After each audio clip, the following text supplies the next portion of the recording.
where I want to play back, some of my thoughts on the games. Like Nebraska is really going to give Indiana a tough game. It's going to come down to the last possession, and I think Indiana will win. Right. Mm-hmm. Where Mark was And wrong. I think, right, where Mark was right, where Mark was wrong.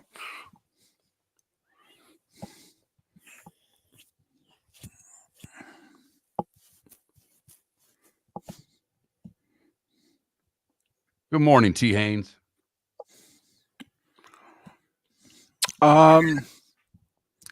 Yeah, Kaufenbaugh. I mean, the surgery is considered a success, and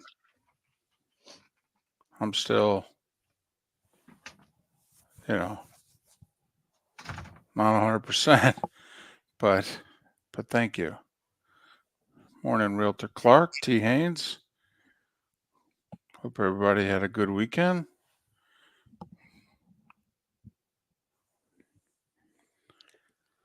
Oh, man. Ooh.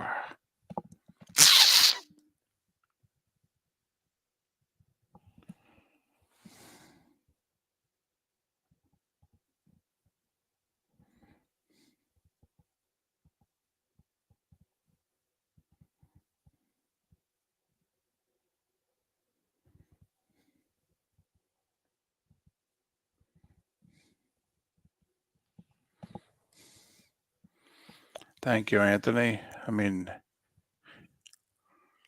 the surgery was a success, and I'm not feeling good yet, but hopefully by the end of the month.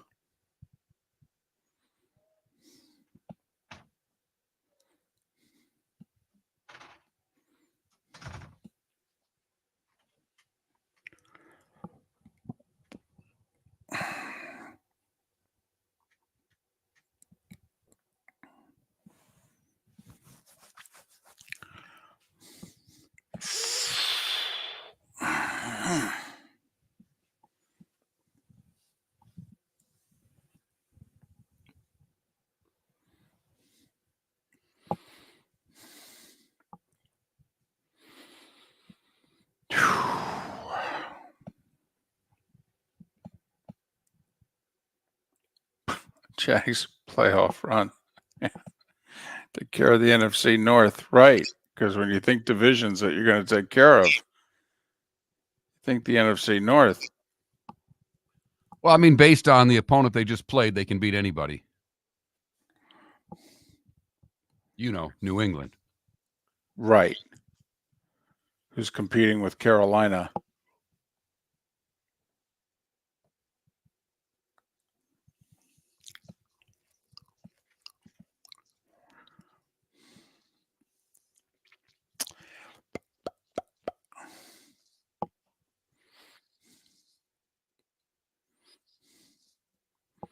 E.B. Hill in the business, that's called a hard break.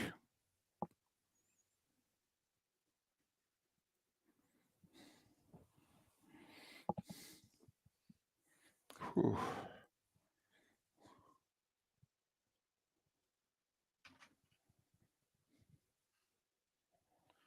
Kavanagh, I'm with you. I picked the Jets to win the division, and I'm enjoying watching them just crumble.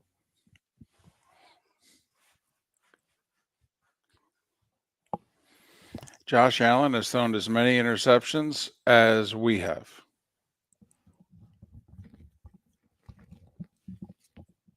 Which is remarkable considering how much he's turned the ball over.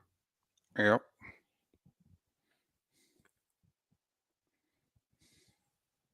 All right, 20 seconds.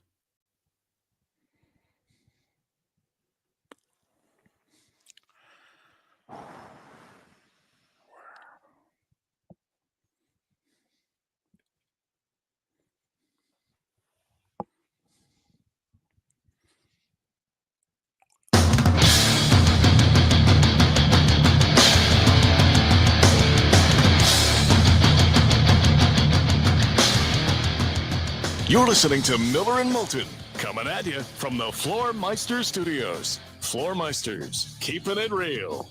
And now, here's Mark Miller and David Moulton.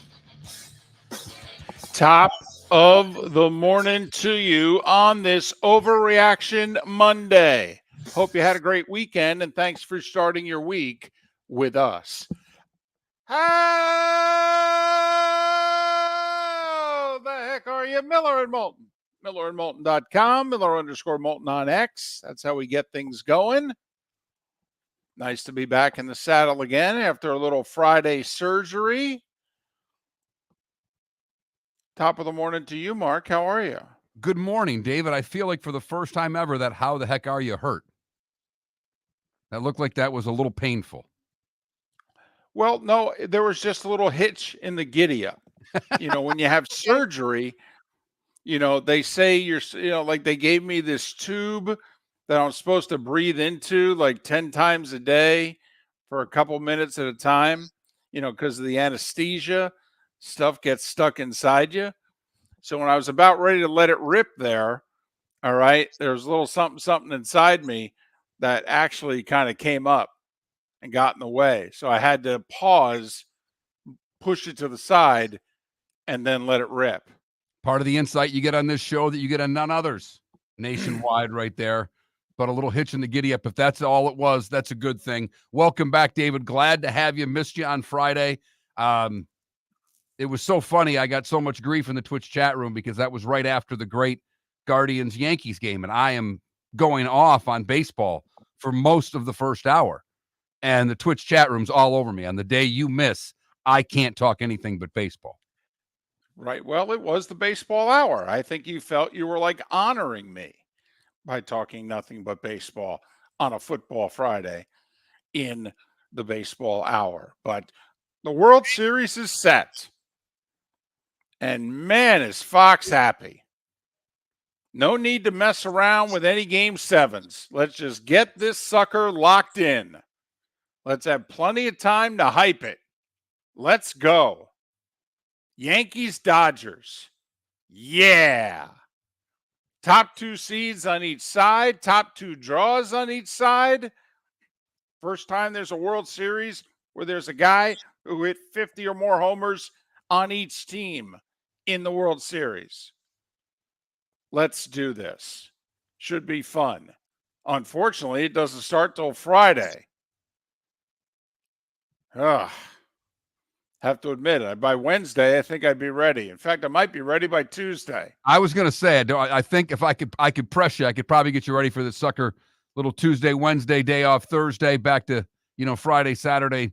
Well, and then they might have to take on baseball or football, but they won't do that. So Friday, Saturday, we get rolling with the World Series. They will have the hype train going like a Dr. Pepper commercial by the time this thing tips off on Friday. I'll be very curious. A week from today, you'll have Monday Night Football going head-to-head with Game 3 of the World Series. And the Giants are involved in Monday Night Football. And obviously the Yankees will be hosting Game 3 of the World Series. Could we have the rare sporting event that goes head-to-head with the NFL and beats it? What do you think? Gut feeling a week from tonight. Steelers, Giants, Monday Night Football up against Game 3, Dodgers, Yankees. Fox against ABC. It'll Gut be feeling. close. You think baseball's got a shot? I think baseball's got a definite shot. If it were, the Giants are a nice draw. The Steelers are a great draw nationally. Correct. And I think that will tip the scale in favor of football close. But I think this has a real shot to get, especially if it's 1-1, to give this football thing a little run for its money for a ratings shut night. But the Steelers hurt the chances to me, David, because it's such a national brand. Chance to have, obviously when the Cubs won the World Series in 2016, we all know about the Red Sox in 2004. Nearly had the Cubs Red Sox in 2003. It's been a while when baseball could just put its hands on its hips, stand out, look at the NFL and say, bring it on there, big fella. But maybe, just maybe, if there's ever a chance, this would be it. First time in 43 years Yankees, Dodgers in the World Series. It's the most often played World Series. And to give you an idea as to how amazing the Yankees franchise has been, I believe, Mark, this is the 120th World Series. This is the 41st time the Yankees have been in it. That's right. Every 3 World Series, the Yankees are in it. And think of it, How they've been in a drought for a while. I know. It'd been 15 years since they'd been in one. Never mind, they went 15 years from 81 to 96 without being in one. They made up for it, though. Once they went back in 96, they said, how about we go about 7, 8 times here in the next 12, 13 years? What do you say? But man, oh man, in both series, the Stars performed. Soto with the big 3-run shot. Stanton's been terrific. Ohtani, obviously. Betts last night with a big hit. I mean, the guys who are supposed to get this done are getting it done, and that makes it exciting heading into the World Series, David. Yankees, Dodgers, and the Stars are delivering. Wow. And everybody will get their pitching lined up. Whatever shape it's in, nobody will have any excuses. Everybody will have their pitching lined up. I mean, Dodgers went with a bullpen game last night, and they got 4 full days of rest before game 1. So whatever starting pitching they have, they'll have it fully rested, ready to go. Same with the Yankees. Cole, Rodon, whoever they're going with, it'll be lined up, ready to go.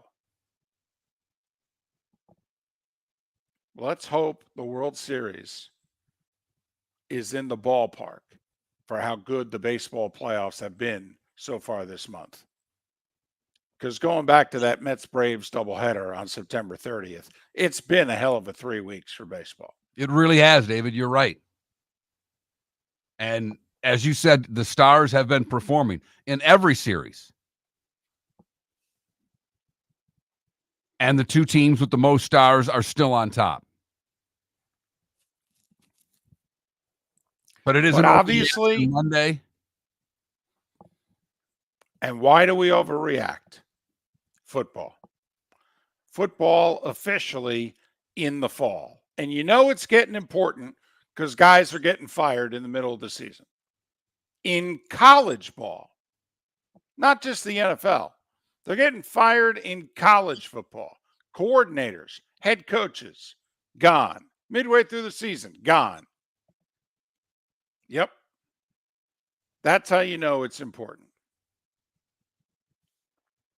Mark, can the SEC fan, can the Alabama fan handle a world in which Alabama is the 6th best team in the SEC? No, they can't. They may have because to. That's the reality that's here. According to the polls right now, this snapshot in time, Alabama is the 6th best team in the SEC.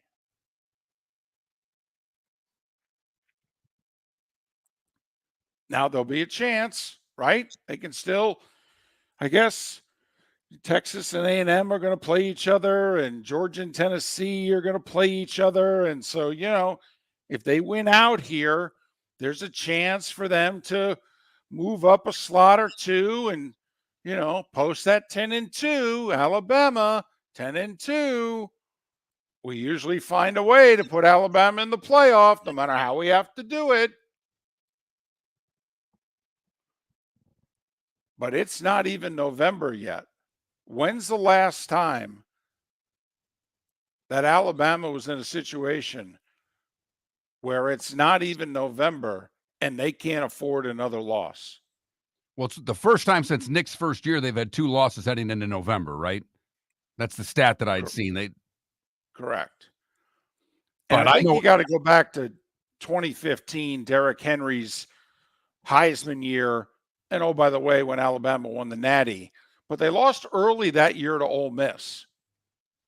14 and 15 back to back. They lost early in the season to Ole Miss.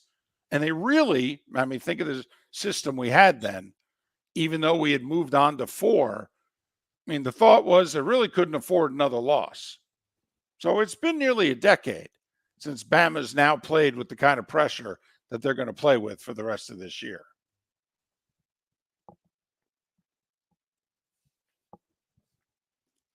And they, Milroe throwing the late pick against Tennessee takes them to a second loss very early. And as David mentioned, all the pressure now on Bama, like so many other teams that are dealing with, do we have to win the rest of our games to get in? And I don't know about you, David, but this 12-team playoff, I like the way this is setting up. I do. I don't know if 12 is too many or not, but I love the way the season is setting itself up. There are so many teams that still have a shot of making the playoff.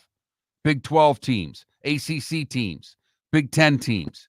So I like the format, at least where we are at this day and time. And Indiana, in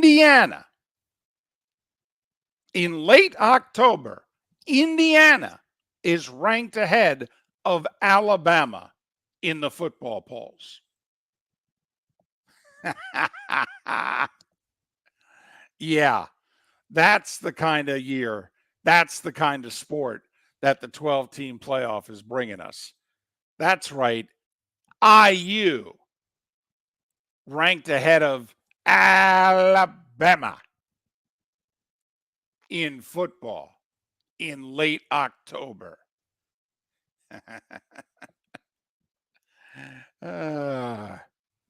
Boy, did I call that one right on Friday. Said it'd be a really close game, probably a one. Indiana's going to win, but I like Nebraska in the points. Oh, hey, by the way, Indiana just scored again. I thought you were just talking for about the first 5 to 7 minutes.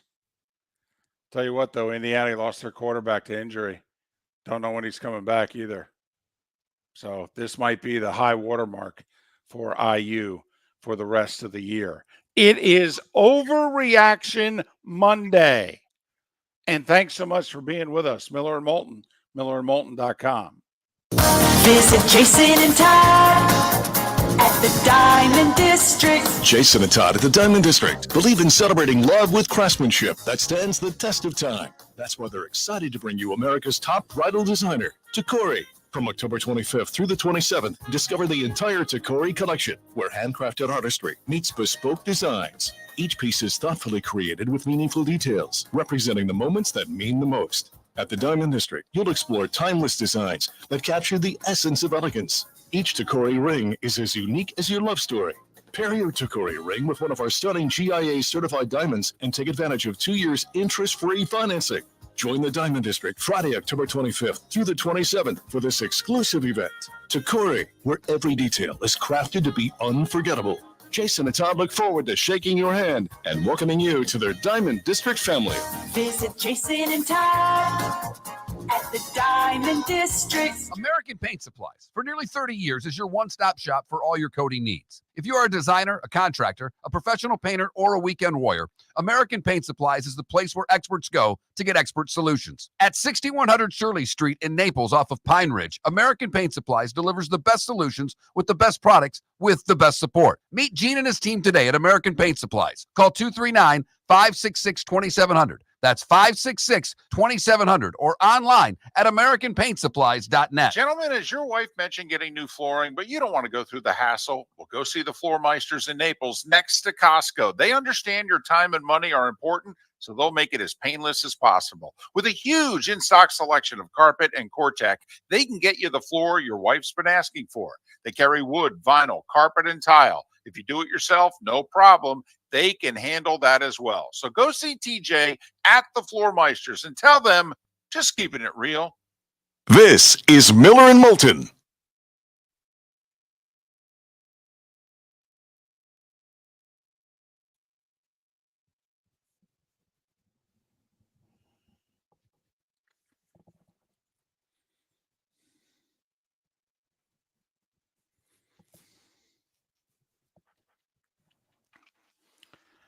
Coffenbaugh, if he was still at Fox, he wouldn't have a day off. He would be doing games 1 and 2 Friday, Saturday. He'd be doing the NFL game on Sunday, on the off day for the World Series. He'd be doing Monday, Tuesday, Wednesday, games 3 through 5.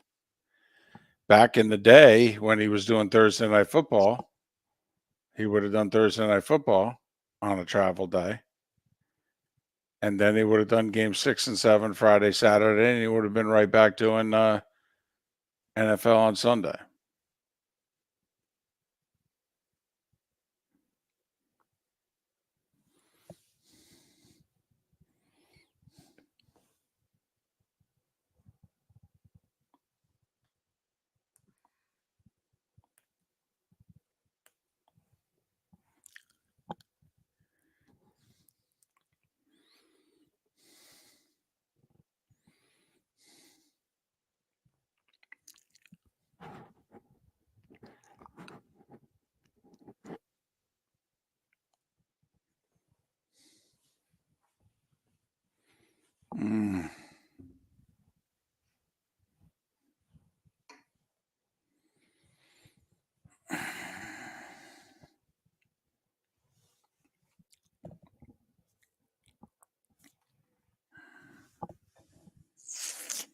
Ooh.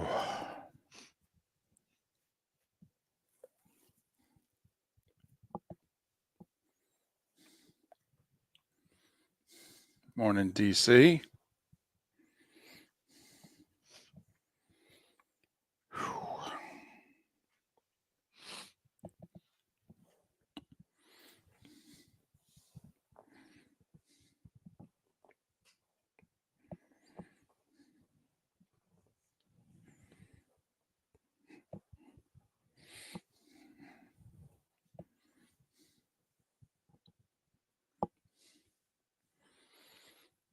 Well, Paula, it's not a bone, it's a rod. I had to have the bone taken out and replaced by a rod and screws. So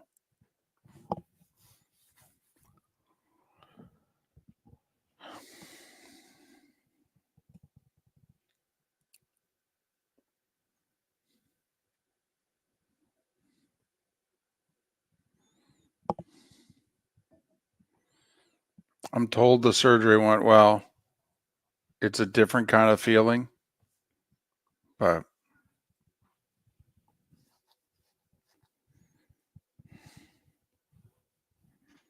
oof.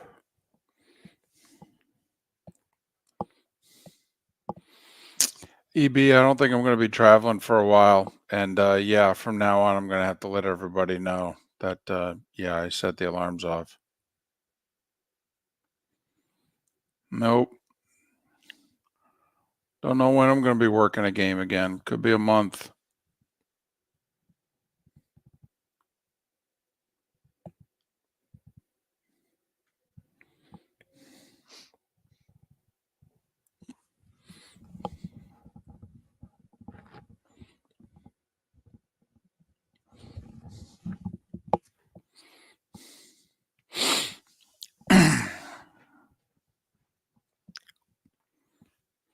Terrific win. Game of the day.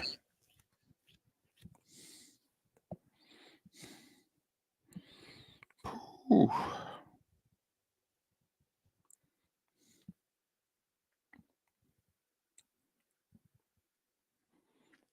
It's weird to have a game 3 hours away and not be at it.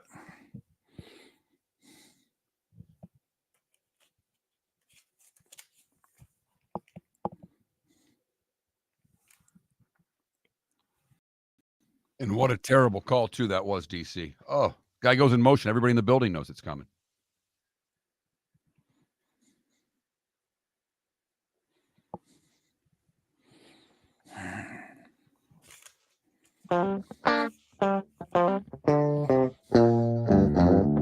You're listening to Miller and Moulton. And now, here's Mark Miller and David Moulton. 21 minutes past the hour on this Overreaction Monday Thanks so much for being with us. Miller and Moulton, millerandmoulton.com, Miller_Moulton on X. No guests on Monday, just us. Text line 21,000. Twitch chat room, twitch.tv/Miller and Moulton. Let us know what's on your mind, what's in your mind, your thoughts from the weekend, good, bad, and otherwise. Let the whole weekend sink in and then let it rip. Boy, I'll tell you, that Lions-Vikings game felt like more than week 6, week 7 of the NFL. That had mid-January feel to it, didn't it? Absolutely. And the play Goff made where it was nearly a strip sack, and he stepped up in the pocket, still looking forward the whole time, eyes forward, and delivering that ball. That's a good play. And I'm not, it's not the best play I've ever seen, but those are the little things that Goff's developed and gotten better. I mean, that ball nearly out of his hands, his pocket presence to deliver that ball was quite a throw yesterday. Well, I guess, for those that are into the numbers, within the numbers, obviously Flores brings pressure. And there was a time where if you got near Goff, he crumbled. Yeah, he was 10 of 11 facing pressure yesterday. I mean, he didn't miss many passes, period. What was he, 22 of 25?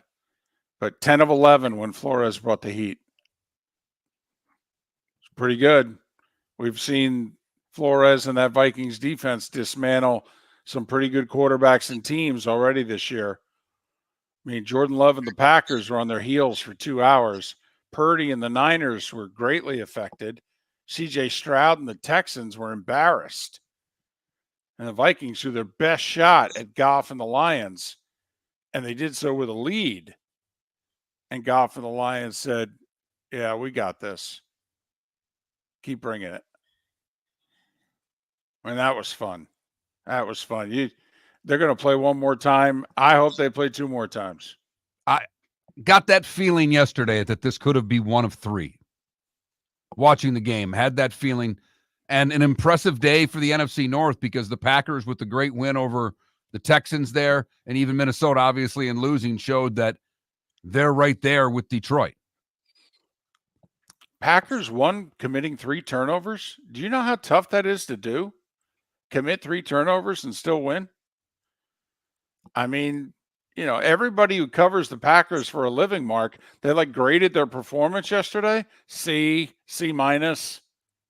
They beat the Texans with a C minus. Huh. Maybe they're pretty good if they could throw a C minus out there and beat the Texans. And not to get too carried away, but this NFC North could be fun for the next few years. These teams don't look like they're going anywhere every one of these teams looks like they've got a 2-3 year run in them, right? Chicago, just getting things started. Right. The Packers, we think with Love that they've got their guy. Detroit obviously has a team that's built very solidly. And so do the Vikings. Now, the only question is who the Vikings quarterback is next year. Well, we'll worry about next year.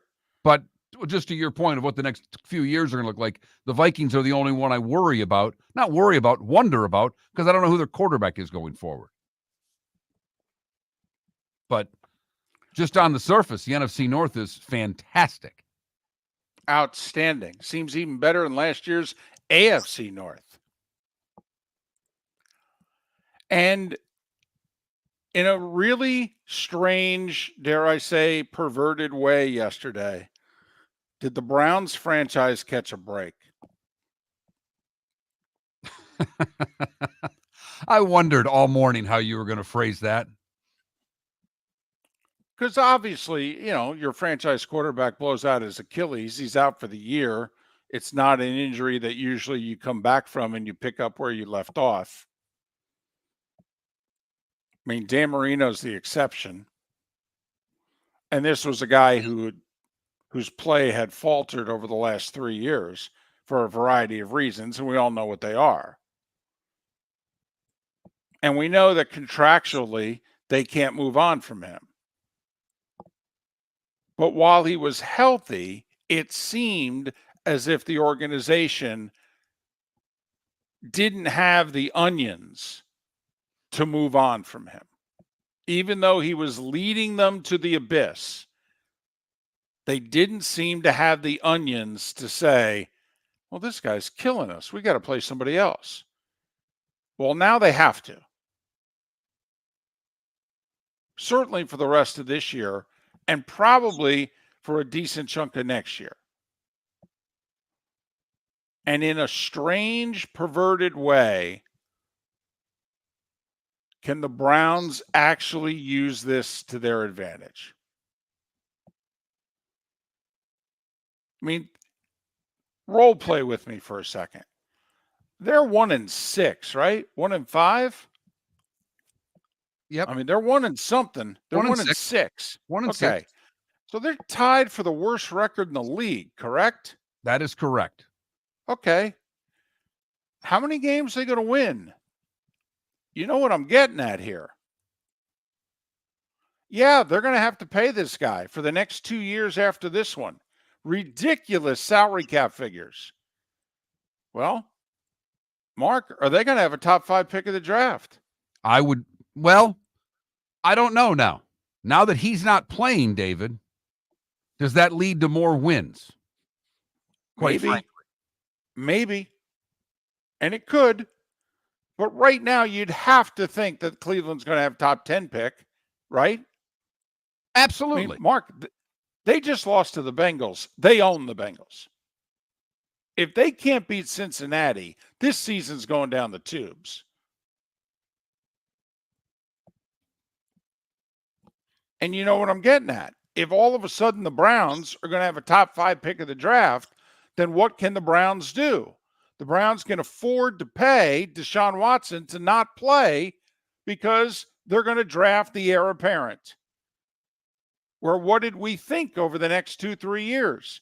They weren't ever going to be bad enough to be able to draft the heir apparent. Well, now they can.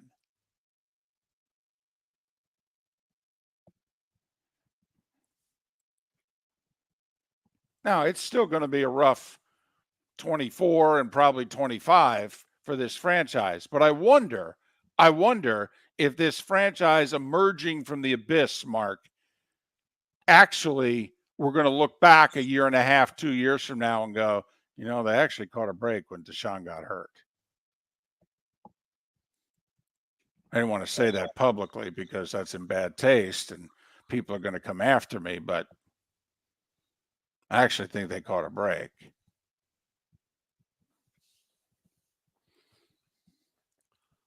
I think their players, you know, I understand coming to the defense of a teammate. It's one thing to say he's worked really hard. It's another to say what a model citizen he's been post-game. I think you need to learn your verbiage because he's not a model citizen. He's not a good person. And I know you say, you know, you've tried to distance us from that and saying we all know the reasons why, but sometimes you need to bring them up because after the games when Myles Garrett and Jameis Winston are talking about what a great guy he is, I'm sorry. I disagree here, Myles. And there are several women who disagree as well. So maybe you want to just stick to the locker room. And I don't want you to stick to sports. I want you to talk about whatever you want to talk about. But when you start saying what a great guy someone is, I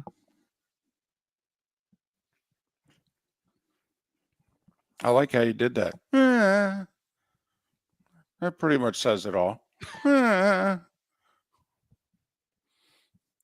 would you describe Deshaun Watson off the field? Miller and Moulton. The starting 5 is coming up next. I think I remember how to do this.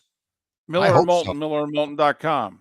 Is snoring bothering your spouse? Would you like to sleep in the same bed again? Do you know that snoring can affect your sleep cycle and cause lower testosterone levels? At Sleep Treatment Direct, we have easy solutions. We have a simple laser procedure that can improve snoring in 10 minutes. If you would like to get back in the same bed or are looking for a natural way to treat low testosterone, give us a call at 239-444-1741. That's 239-444-1741. Or go to sleeptreatmentdirect.com. That's sleeptreatmentdirect.com. Sleep Treatment Direct. Sleep safe and sound. Wine glasses never fall over until you get a brand new rug. Oh no! Ketchup bottles act normal till you're wearing a new shirt. Oh, you kidding me? And rocks slide peacefully on the road till the day you get a brand new windshield. Then they fly up off the road and attack without mercy. That's why new windshields from Glass Doctor come with our windshield protection plan. Unlimited repairs and one replacement for 12 months. Don't just fix it, protect it. Glass Doctor, a neighborly company. The world-famous cigar bar started as a neighborhood place in downtown Fort Myers, and now it's a brand, a destination, with 4 locations. The original place, Henry Street, Fort Myers, Gulf Coast Town Center, on Southeast 47th Terrace off the Cape Coral Parkway, and the Lounge on West 1st Street in Fort Myers. A place to go, whether you just need a relaxing drink and a smoke after a tough day at work, or a place to go celebrate. From relaxation to celebration, the world-famous cigar bar. At Physical Therapy and Balance Centers, our goal is to help you love your life. When your life is sidelined by an injury, dizziness, surgery, or condition keeping you from doing what you love, we're here to help you heal and feel your best.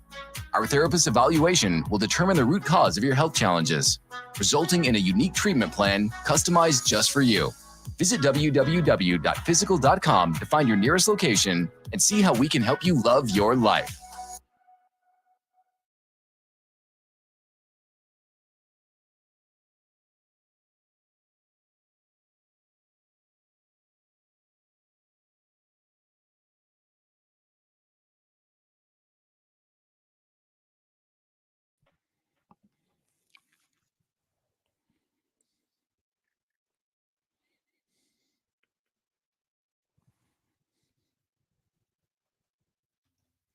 David, when we just had, I don't know if you noticed when everything went black in this room, if you were looking at your computer screen, we had a little power surge and the hotkeys disappeared on me. So I don't know if I have the open for the starting 5.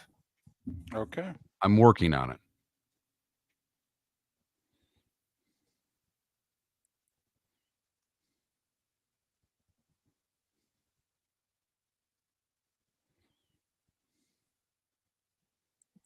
No, he could have just said nothing, Ambient. He could have said the guy works hard every day, and since he's been here, I love his work ethic. But to say he's a great guy, that's all.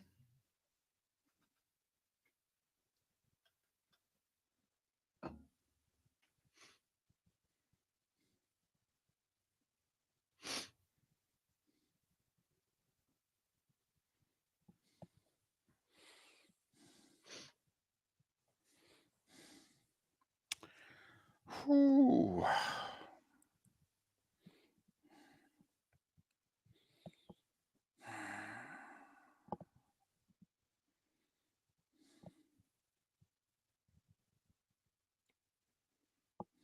Nice. I Frank's got to still admit, keeping at this it going. stage of the game, I don't know why anybody listens to this show on anything other than an app. I'm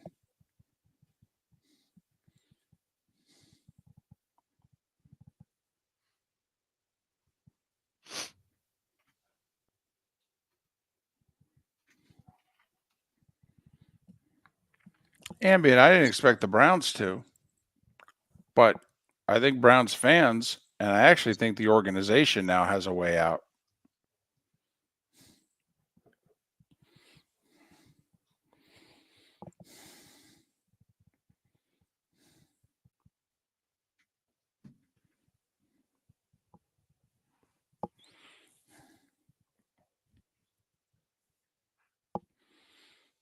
Yeah, Wes, I wish I had them.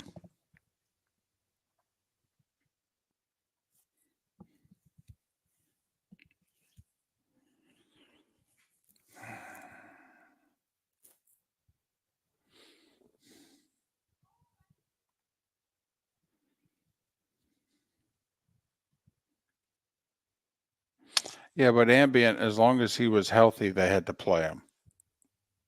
Now they have a way out. They're going to have to pay him, but they don't have to play him.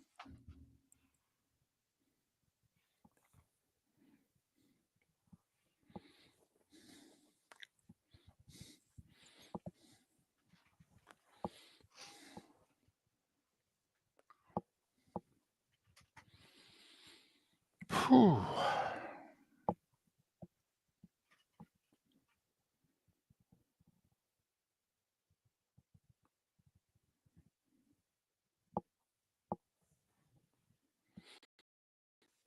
No, they didn't. They cut him.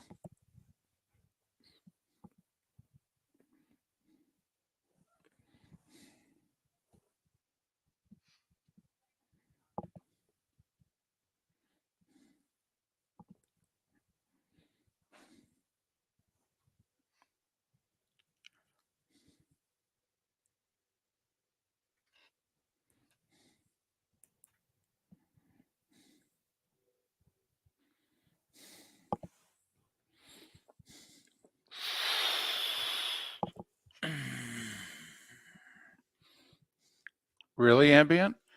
He pled 23 cases and they didn't get out of the contract. I mean, 23 cases he pled and they couldn't get out of the contract.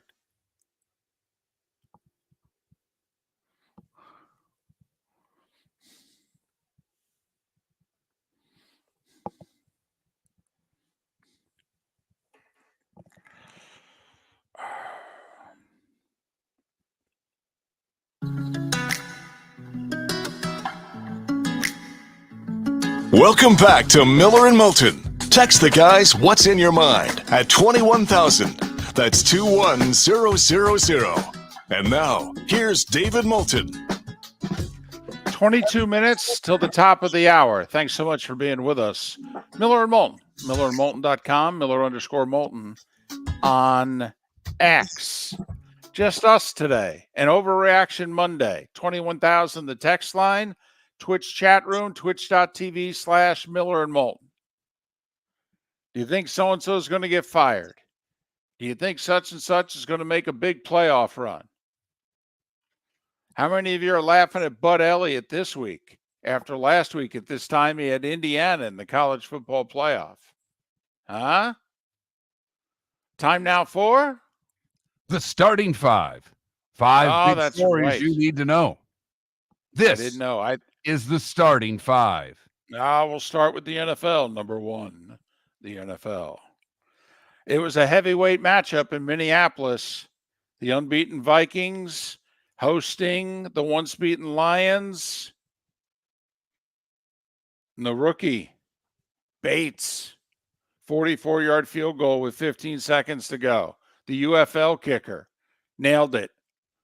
Lions 31-29. Both teams are 5-1. That means technically Detroit's in first in the North. The lone unbeaten remains the Chiefs. Mark, I asked you on Thursday, knowing I wasn't going to be here on Friday, how many unbeatens would we have on Monday? You said one. Don't ask me which one. Okay. The one unbeaten's Kansas City. They're 6-0.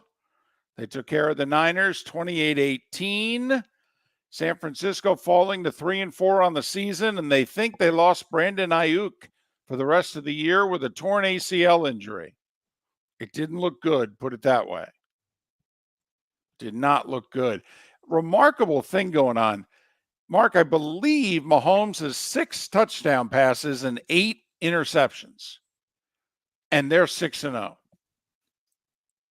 I mean, his stats are very ordinary. Yet, he's making plays, whether it be with his arm or his feet. And boy, is that defense. Boy, is that defense getting better and better. And they're 6-0. Green Bay. Brandon McManus was out of the league because he was accused of doing something which he shouldn't have done on a flight when he was with the Jags over to London. Turns out there wasn't enough evidence. So when the Jags let him go and the Commanders cut him, he was sitting there unemployed, and the Packers needed a kicker. So they signed him. First week on the roster, he kicks a 45-yarder at the gun to beat the Texans 24-22. How about that for a week? You started unemployed, you end it with a Lambeau leap. Big win for Green Bay. Hey, any win this year is a big win for the Jags. They were down 10-0. Remember, they quit, according to some of their own players, the week before when they got down. No quit this week. They scored 25 unanswered. Jacksonville doubled up New England 32-16. Jags are 2-5. Patriots battling for the number 1 overall spot in the draft. They're 1-6. Man, did the Dolphins throw away a game yesterday. My goodness. 10-0 lead.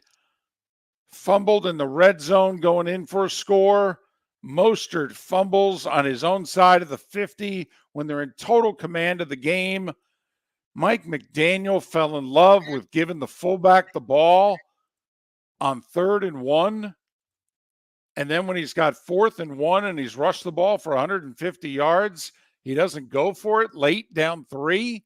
He instead tries a 54-yard field goal, which Sanders hits off the upright. And the Dolphins blew a very winnable game because Anthony Richardson was not good at all. The Colts were begging the Dolphins to win this game, and they couldn't do it. 16-10 Indy. They're 4-3 on the season. They've won 4 out of 5. Just imagine if they were commit to Flacco, how good they'd be. It is amazing. Dolphins. Every time they took a bench shot of Flacco, it's like, put him in. You win this game going away with Flacco. Yeah, in the game. Moose Johnson was saying it.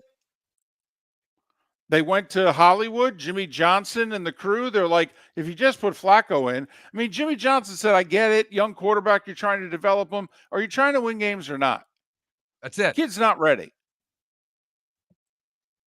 Well, they're 4-3. They got through this one. Don't know how many more they can get through. He ain't ready. Dolphins fall to 2-5. Don't know if Tua, even if he comes back this week, can save their season. Mark, are you with me now? The Bills have won the AFC East? Oh, yeah. Okay. All right. Buffalo scored the last 27 points of the game. Amari Cooper, by the way, 4 catches, 66 yards, and a touchdown in his Bills debut. Buffalo handled Mason Rudolph and the Titans 34-10. And Buffalo's got the East wrapped up because the Dolphins are 2-5. The Patriots are 1-6. And now the Jets are 2-5. Jets had a 15-6 lead in Pittsburgh late first half. And then the Steelers scored the last 31 points of the game. Russell Wilson shook off some early rust and, dare I say, looked decent. Made the Steelers' offense look better. Considerably better. Steelers 37, Jets 15. Steelers are 5-2. They're in first, pending the outcome of one of the Monday Night Football games tonight. Jets are 2-5. But you know they got Hassan Reddick and they got Devontae Adams and they're ready to go. They're all in. They're just not winning, but they're all in. Washington scored the first 37 points of the game, and they did it mostly without Jaden Daniels because he got hurt on the first play of the game. 40-7, Commanders over the Panthers. Washington's 5-2. Carolina's 1-6. Pay attention to that Daniels rib injury. That could linger for a while. Saquon Barkley had a nice day back in Jersey. You know why? Because he's running behind the Eagles' offensive line and not the Giants. He had 176 yards rushing and a touchdown. Philly all over the Giants, 28-3. Early fourth quarter, the Giants had less than 100 yards total offense. And Daniel Jones is angry. He got benched. Talk about clueless. The Bengals beat the Browns, something they never do, 21-14. Cincy improved to 3-4 on the season. Cleveland drops to 1-6. And Deshaun Watson tore his Achilles. Likely out for the year, likely out for a good chunk of next year. Well, you could probably put a fork in the Raiders. They lost a very winnable game, committed 4 turnovers, lost to the Rams 20-15. They're 2-5. The Rams are 2-4. And give the Seahawks some credit. They had lost 3 in a row. They went into Atlanta, spanked the Falcons, who had won 3 in a row. I thought it was 34-14 the final. Thought it was not the Lions wins the best win. You want to put Kansas City up there, but the sneaky big win of the weekend was Seattle just whooping up on Atlanta. That's one that we're going to pay attention to come December, David.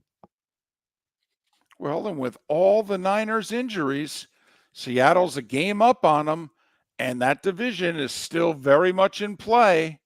Even though we keep wanting to hand it to the Niners, San Francisco not in a condition to accept it. Not 1 but 2 Monday Night Football games tonight. On ABC, ESPN, Baltimore at Tampa Bay. Ravens a 3.5-point favorite. Kickoff at 8:15. Meanwhile, on ESPN Plus, a streaming exclusive at 9 Eastern, Chargers at Arizona. LA a 1.5-point favorite. Home teams, if you're wondering, went 7-6 so far this week in the NFL. Favorites went 7-6 against the number. College football news. East Carolina fired their head coach, Mike Houston. Southern Miss fired their head coach, Will Hall. Utah and Oklahoma fired their offensive coordinators. Oregon's the new number 1. Georgia number 2. Penn State 3. Ohio State 4. Texas is 5 in the AP. Miami is 5 in the coaches. Bama drops to 15th in both polls by losing to Tennessee. They're the 6th highest ranked team in the SEC. And Army and Navy are both ranked. Army 23rd, Navy 24th in both polls. World Series is set. Yankees and Dodgers, 12th time in their history, first time since 1981. Yankees took care of the Guardians Saturday in 5. Dodgers took care of the Mets last night in 6. Games 1 and 2, Friday, Saturday in LA. Dodgers finished 4 games better than the Yankees. They have home field advantage. By the way, Bally's Diamond Sports, as of today, it's got a new name, FanDuel. How about this for irony? Cincinnati Reds broadcasts are on the FanDuel network. You know, Pete Rose can't get in the Hall of Fame because, right. WNBA, New York Liberty win their first ever title in overtime, 67-62. Minnesota head coach Cheryl Reeve in the postgame said, quote, "This title was stolen from us by the officials." Did Unquote. you see the play? It was, the officiating in the series was absurd. She's not wrong. NASCAR in Vegas. You know, Joey Logano wasn't supposed to make the playoffs, but then the Hendrick car, Bowman, failed inspection last week because it was too late. So Logano backs into the playoff. Well, hell, now he's in the finals because he won the race in Vegas. Christopher Bell led the most laps, finished second. Our buddy Ross Chastain finished 7th. Hockey, Winnipeg's 5-0. Boy, that'll draw the ratings. 6-3 over Pittsburgh. Avs 4-1 over San Jose, who's winless on the year. Kings scored 4 in the third to beat the Ducks 4-1. Tonight, the Lightning are in Toronto to face the Leafs. Golf, PGA Tour, JT Poston, a winner of the Shriners in Vegas by 1. Meanwhile, LPGA Tour, Hannah Green won the BMW in Korea by 1. And as we approach 9 minutes before the hour, that was the starting 5. 5 big stories you need to know here on Miller and Moulton. It's so well done. I want to give you, after doing the starting 5 on Friday, had all my notes. I was so prepared. And at 6:47, I was done and went, how the hell does he do this for another 5 minutes every time? And, Trent said, maybe it's your cadence. He gave me a couple of pointers. He tried to help out as best he could. But well done, sir. Glad to have you back. If not just for the starting five, that was there's a little work that goes into that every morning. Well, thank you. I do want to say, did you guys read my picks on the air Friday? Yeah. Oh, good. We did the picks. I did your picks first, I believe. Right. And then Trent did his, I did mine, but we have your picks on the record. Oh, good. That's great. Because I went 0-4-1. Yeah, you did. Yeah. Oh, no, I know exactly what I went. I wrote them down and everything. Yeah. Mm-hmm. 0-4-1. Another pick by half a point. Yeah. 0-4-1. Yeah. I'm 16-26 on the year. Oh, yeah. I get all my picks right the next 2 weeks and be 500. Trent was 4-1. Well, he'll be doing my picks from now on. I'll just be taking his picks, and I'll be calling them mine. And I have to give. We're going to do this Trent going forward. Did channel his inner Moulton. He said, because I said, man, it was hard for me to even get to 5. He goes, yeah, me too. I had 10 down. I had to figure out how to get this back to 5. Attaboy, Trent. Attaboy. If your commercial property was impacted by the devastation of Hurricanes Helene or Milton, 360 Fire and Flood is here to help. Whether you've been affected by wind, water, debris, or need temporary power, our dedicated team of restoration experts is here, standing by to help restore and rebuild your property and your community. Call our national emergency phone number at 833-360-3334. That's 833-360-3334, or visit our website at 360fireflood.com and mention you heard us here on Miller and Moulton. It is an overreaction Monday. The text line is open at 21,000. You can always join us, twitch.tv/Miller and Moulton, or YouTube. Search Miller and Moulton. You can find us there as well if you want to chime in on anything that is going on an overreaction Monday, whether it's the Steelers going with Russ, whether it's the Dolphins letting another win slip by, whether it's the Gators with a nice win on Saturday that we haven't talked about yet, or the Canes' lack of defense in getting a win on Saturday afternoon. I do want to talk about Mike Tomlin and the Pittsburgh Steelers. Is it possible he's underrated? Miller and Moulton. We started our show 18 years ago and have been fired 3 times, but Miller and Moulton have never lived on the edge like we are now. We have our best morning ratings ever and are steadily adding affiliates. Yet, we only have a few sponsors, and if that doesn't change, we cannot continue. But if you want to advertise on Miller and Moulton, reach out to one of us directly by texting sponsor to 21,000 or by contacting me on X at @MarkMiller or David at @TheDavidMoulton. You can save Miller and Moulton and make your business some serious money by texting 21,000 now. American Paint Supplies, for nearly 30 years, is your one-stop shop for all your coating needs. If you are a designer, a contractor, a professional painter, or a weekend warrior, American Paint Supplies is the place where experts go to get expert solutions. At 6100 Shirley Street in Naples off of Pine Ridge, American Paint Supplies delivers the best solutions with the best products with the best support. Meet Gene and his team today at American Paint Supplies. Call 239-566-2700. That's 566-2700 or online at AmericanPaintSupplies.net. The world-famous cigar bar started as a neighborhood place in downtown Fort Myers, and now it's a brand, a destination with 4 locations. The original place, Henry Street, Fort Myers, Gulf Coast Town Center, on Southeast 47th Terrace off the Cape Coral Parkway, and the Lounge on West 1st Street in Fort Myers. A place to go, whether you just need a relaxing drink and a smoke after a tough day at work, or a place to go celebrate. From relaxation to celebration, the world-famous cigar bar. Mark Miller for Molly Maid. Why Molly Maid, you ask? Trust. Moulton was a customer for 15 years. Affordability. Didn't I just say Moulton was a customer for 15 years? Worry-free services. Our professional house cleaners are fully insured and a 24-hour warranty. Call Molly Maids today at 239-774-5839. That's 239-774-5839 or online at mollymaid.com/FTMYERS. That's mollymaid.com/FTMYERS. Gentlemen, as your wife mentioned getting new flooring, but you don't want to go through the hassle, well, go see the Floor Meisters in Naples next to Costco. They understand your time and money are important, so they'll make it as painless as possible. With a huge in-stock selection of carpet and Cortec, they can get you the floor your wife's been asking for. They carry wood, vinyl, carpet, and tile. If you do it yourself, no problem. They can handle that as well. So go see TJ at the Floormeisters and tell them, just keeping it real. The Cape Coral Police Department is growing. They are currently looking for police officers and are offering a $10,000 signing bonus to newly hired officers. If you desire a career in law enforcement, or if you are already in law enforcement and thinking about making a move to a better agency, think Cape Coral Police Department. If you're looking for a police department that is committed to excellence, that invests in the highest level of training, state-of-the-art equipment, and some of the highest compensation in all of Southwest Florida, then the Cape Coral Police Department is for you.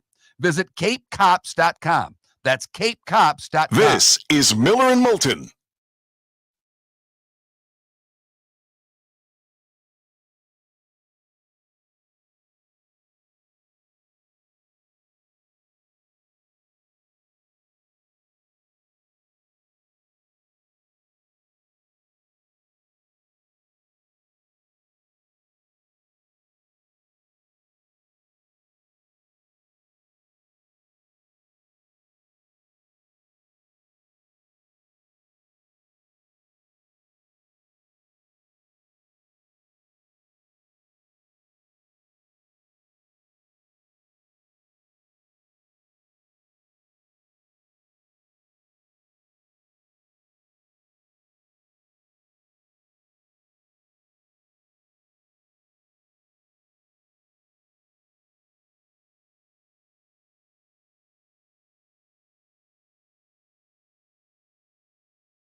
Yeah, that was humiliating.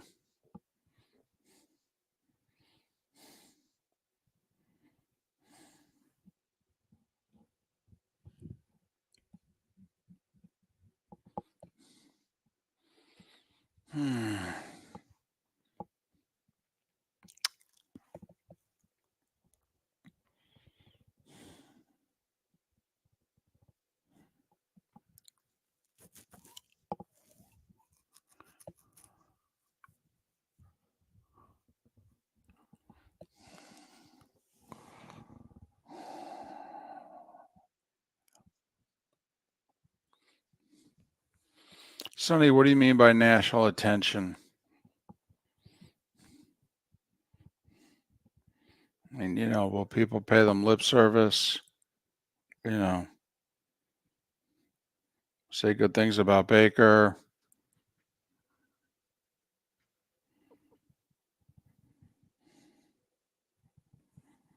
Oh.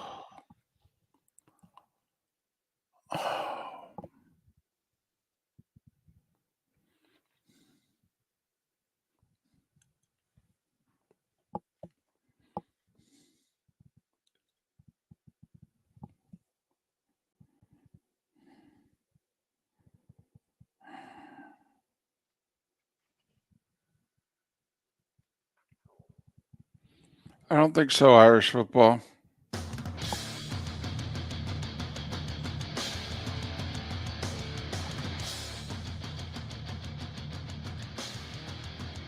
You're listening to Miller and Moulton, coming at you from the Floormeister Studios. Floormeisters, keeping it real. And now, here's Mark Miller and David Moulton.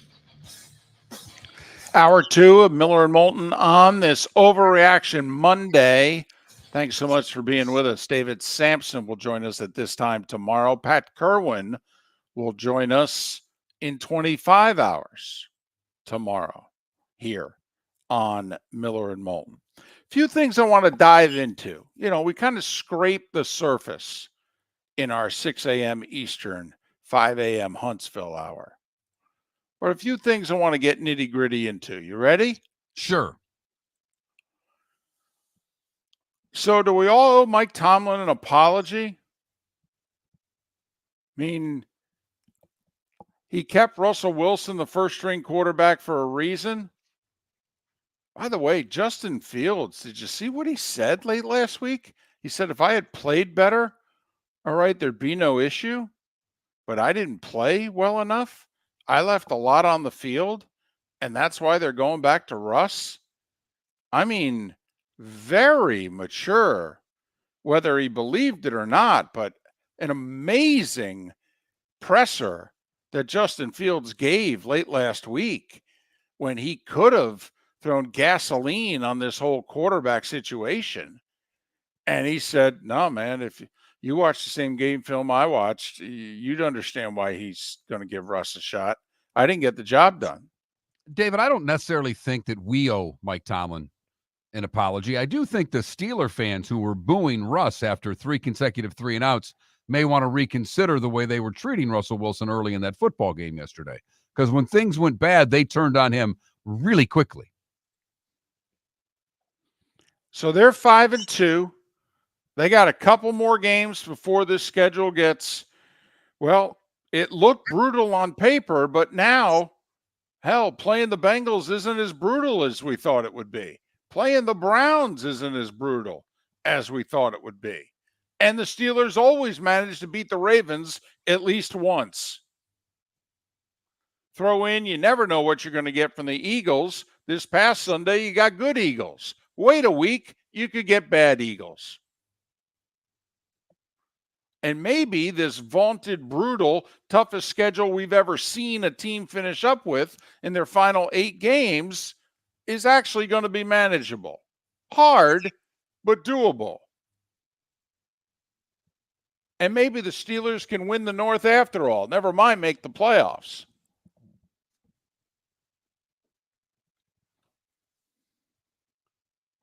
Just wondering if we owe Mike Tomlin, if he's the sly fox, all right, and we're all fools to question Mike Tomlin at this stage of the game. Well, what's funny is that Tomlin was so consistent throughout the thing of who his number 1 quarterback was. I mean, this shouldn't have come to a surprise that he made the switch. He was always had said Russ was QB1. He was the pole position leader. Everything he said Russ was his quarterback. Even when Fields was playing. But, Mark, we didn't believe him because Fields started 3-0 and 4-2.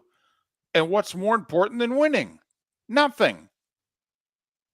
So we thought, well, he's going to turn this. So, yeah, okay, Russ is number 1 until he's not. And once Russ gets healthy, Tomlin's going to have to face facts. Russ is no longer number 1. And Mike Tomlin said, no, guys, he's healthy. He's number 1. Give him a half to shake off 2 months of rust. And then report back to me and tell me how he looked.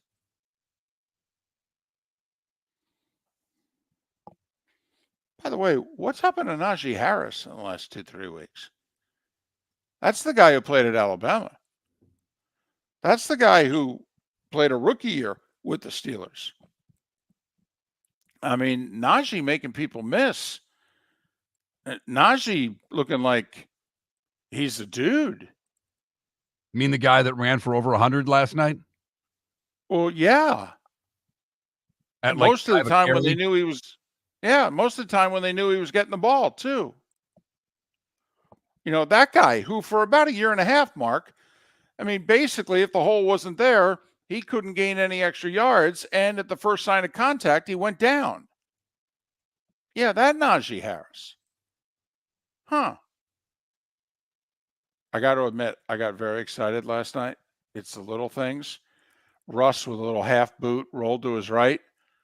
All right, threw the ball to Cleveland, the Georgia tight end. Oh, my goodness. I yelled out loud. I was so happy.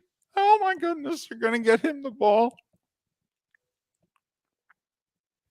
Because he's about 412 pounds, and you don't want to tackle him. So. And he went, Washington. He went to Washington, 4 times? I'm sorry, I said Cleveland. That's all right. Mm-hmm. So, but it's a Georgia tight end. You know who I'm talking about. I know you're talking about. Right. So, there they are. They're 5-2. And they've got them in Kansas City, best defense in the league. This just in, that still wins you a lot of games. I mean, listen, I'm going to say this out loud, and statistically, you can't argue with me. The Steelers are getting every bit as good a quarterback play as the Kansas City Chiefs are. Think about that.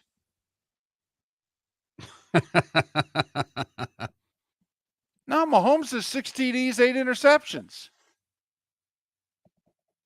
I mean, I'm not saying they're winning in spite of Mahomes because he's still making, nifty plays. He had the scramble, which kind of broke the Niners' back yesterday down the left sideline when it looked like he was going out of bounds. He's still the best quarterback in the league, but he's not playing like it. By the way, Mark, how many losses do the Chiefs have? Zip, zilch, nada. How many interceptions does Josh Allen have? The same as the Chiefs have losses. Wow. That guy was top 5 in turnovers last year. That guy's been top 5 in turnovers this decade in the NFL. You mean Josh Allen's going to stop turning the ball over? Is this like when Brett Favre stopped turning the ball over? Do you know what the Green Bay Packers started doing once Brett Favre stopped turning the ball over? They started competing and winning Super Bowls. I'm just saying.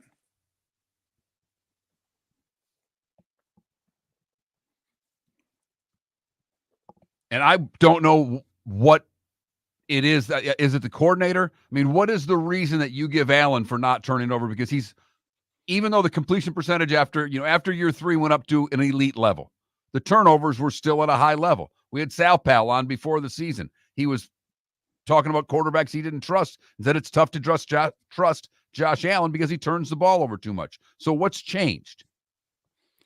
Well, a lot of people are saying it's because he doesn't have to feed the diva wide receiver. That how many of the turnovers was because he was forcing it into Diggs. Now, we won't know. And even though he's got a, quote, number 1 receiver now in Amari Cooper, Amari's not a diva. So it should be a different relationship. But just throwing that in.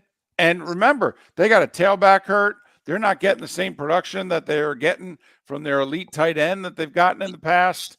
And, yeah, they got a 3-game lead in the division. It's over. Bills have won the East. Well, yeah, they've won the East. You look at the Dolphins and the Jets now, they got to figure out to win 7 more games to even have a sniff at a playoff spot. Right. Both the Dolphins and the Jets have to go 7-3 the rest of the way just to get to 9. Correct. And obviously they play each other twice. So you figure one of them has to sweep the other. It's not going to help either's cause if they split those 2 games. One of them's going to have to rise up here and become a good team at the expense of the other and get 2 wins. Now, the Eagles did it 3 years ago. They started 2-5. They finished 9-8. Hell, the Lions started 1-6 and finished 9-8 3 years ago. It can be done. Just none of us are betting on it happening. But that's the hole that Miami and the Jets have put themselves in already. Yes. And I guess the Dolphins have a little more leeway. They're 2-4 because they've already had their bye. Yeah. Man, if they let winnable games. I mean, once again, Chris Greer, I don't know how he can look Stephen Ross in the face with his backup quarterback situation, because if it was decent, they'd have 4 wins. And then Tua would come back and they'd be very much in the playoff race. I think if Huntley doesn't get hurt, they win the game yesterday. I don't know. He's not any good. No, but he's better than Tim Boyle, David. When you start going that far down the quarterback depth chart, you're not going to win football games, even against Richardson. Listen, when neither guy is on your opening day roster and they're your 2 quarterbacks in mid-October, that's an indictment of the general manager. 100%. Could not agree with you more.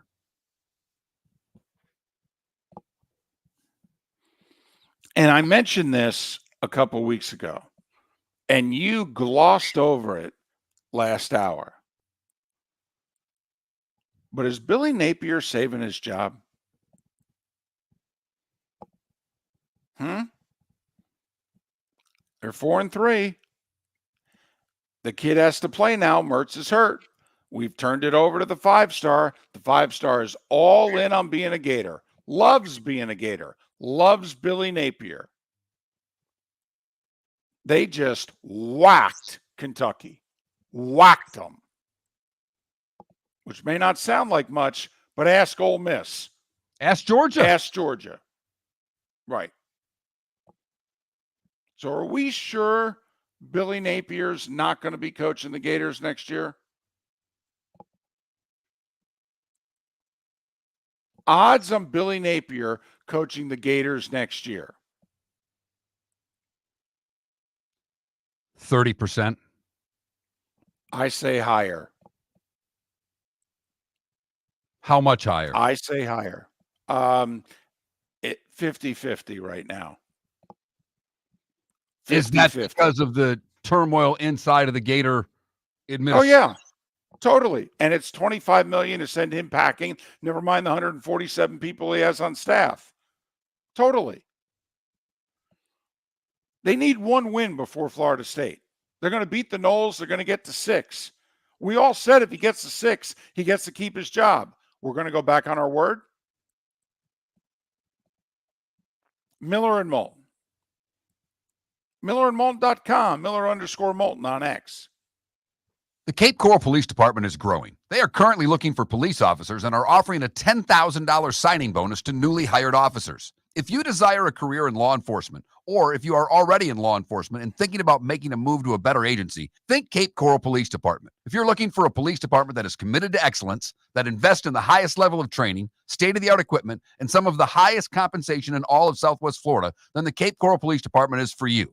Visit capecops.com. That's capecops.com. Gentlemen, as your wife mentioned getting new flooring, but you don't want to go through the hassle, well, go see the Floor Meisters in Naples next to Costco. They understand your time and money are important, so they'll make it as painless as possible. With a huge in-stock selection of carpet and Cortec, they can get you the floor your wife's been asking for. They carry wood, vinyl, carpet, and tile. If you do it yourself, no problem. They can handle that as well. So go see TJ at the Floor Meisters and tell them, just keeping it real.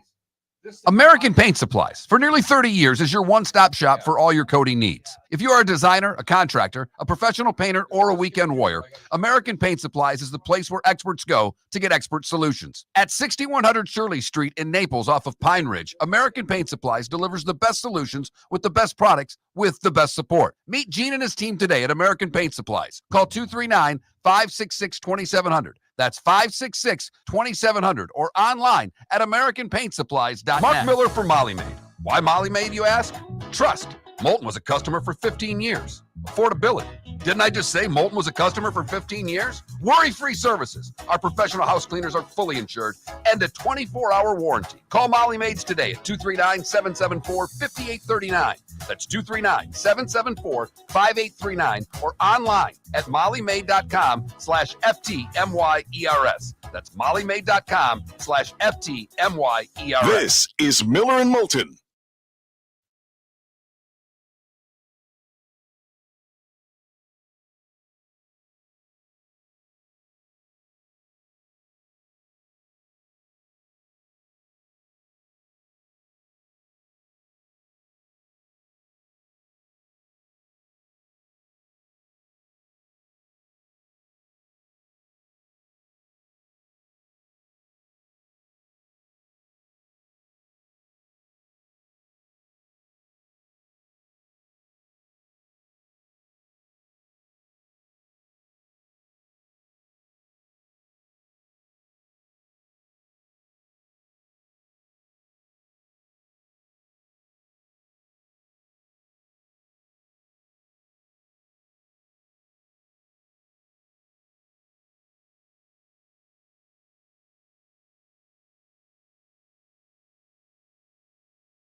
hell of a day in here.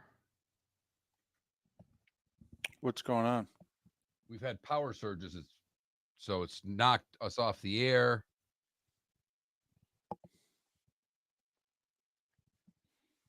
I had to reset computers. This has just been a little bit of a fiasco today. Okay.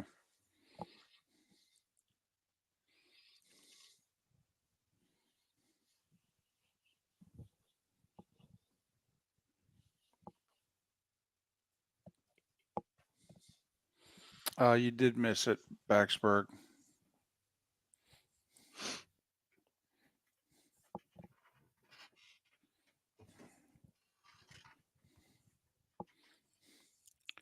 We think Winston and Garrett went a little far. You know, you want to say he's a good teammate and what have you, but to say he's a good guy.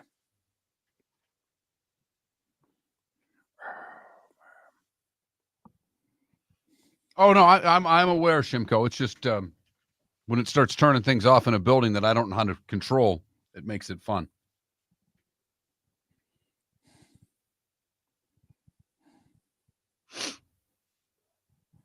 Look at you, Adam, sticking up for Billy now. That's cute. I know. Well, nobody can change your tune quite like the Twitch chat room.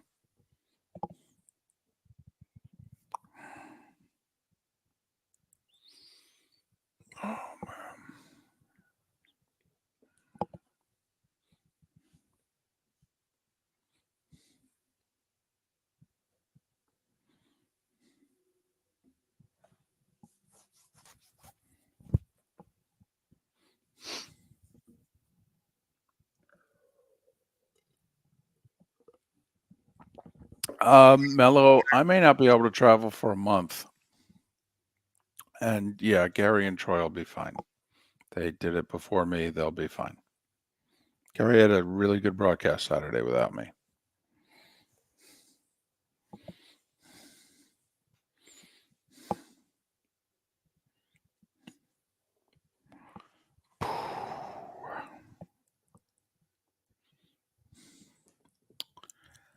Surgery went well, but guys, I had a rod inserted to replace my humerus. So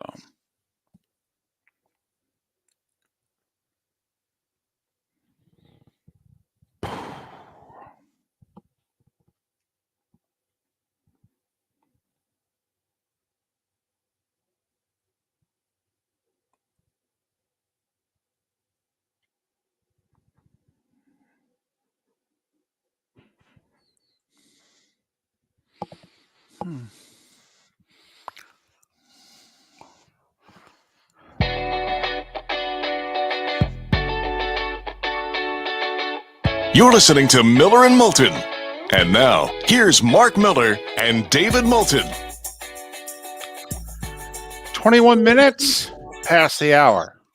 Miller and Moulton, millerandmoulton.com, Miller_Moulton on X. It's an overreaction Monday. Good, bad, or indifferent. 21,000 the text line. Twitch.tv/Miller and Moulton. You get to change your tune. Like, who was it in our Twitch chat room who now said, hell, the Gators are going to beat the Dogs? Adam, who had Billy fired after week 1.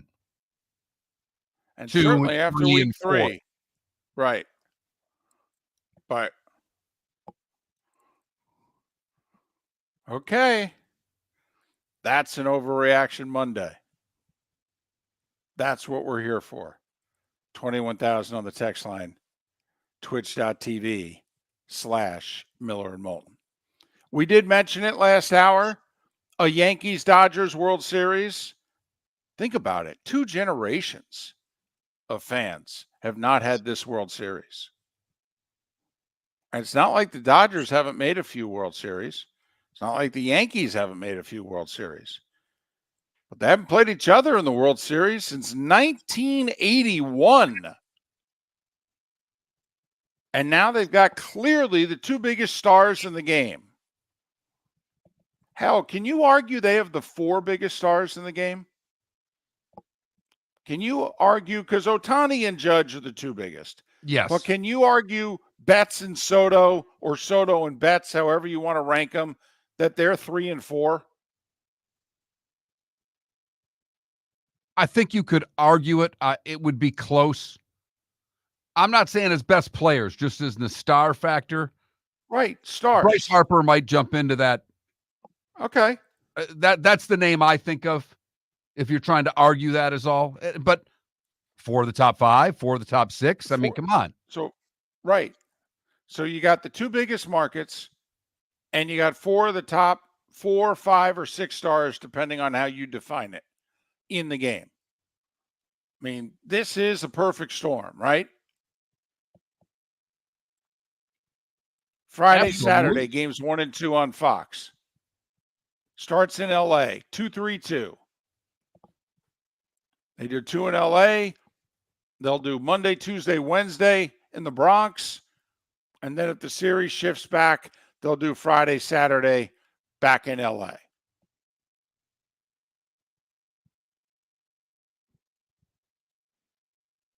You mentioned it earlier, Monday night. They're going up against Monday Night Football. Opportunity for baseball to do something. When's the last time baseball's beaten football head-to-head? Whew. Ah, boy. Off the top of my head, maybe the 2016 World Series, because it was the Cubs. Maybe. Now, I will say the Red Sox in 04 and the LCSs in 04, or 03, I should say, when it looked like we were going to get Cubs, Red Sox. I mean, those games were doing in the 20s, those LCSs. They were doing wild card playoff ratings at the time. Huge numbers. And then when it became Yankees Marlins, that was actually the worst rated World Series they could get in 03. But 43 years, Yankees Dodgers. And a week from tonight, it'll go head to head with Monday Night Football, which will be Giants Steelers. I'm just curious, what are you going to watch? And I don't just mean you, Mark. I mean all of you listening right now. Game 3 of the World Series, Giants Steelers Monday Night Football. You've got one TV. What are you watching? I'm watching the World Series. I've been into these baseball playoffs. I mean, the Tigers brought me in. I'm a Tiger fan. They beat the Astros. I got a little excitement, so I got to watch that all the way through the Cleveland series. But I joked with you before the show, came back on a football Friday. You take your first day off in forever because of the shoulder surgery. And I'm talking baseball for segment after segment because that Guardians-Yankees game was so damn good. And unlike you and I, Trent and I overproduced the show a little bit. I said, here's what I think we're going to do. Even the day before, I said, we'll probably come out and we'll talk a little Thursday night football. We'll come back. We'll talk a little baseball. We started the show. I said, Trent, we're going to start by talking a little baseball. So everything we had talked about leading up to it went away because the baseball was that good.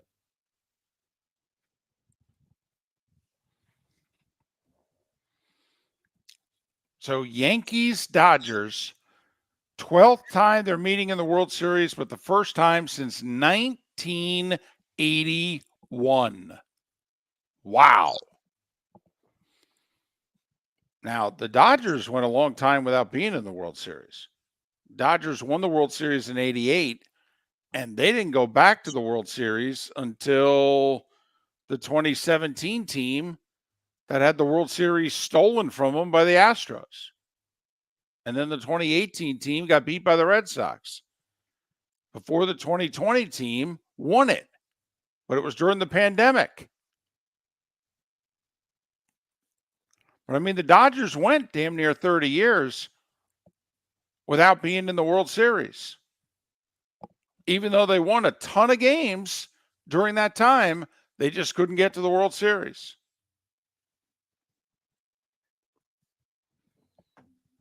So Yankees, Dodgers, and maybe, just maybe, bringing baseball back to some ratings and some notoriety that the sport used to have in late October and now likely to head into early November.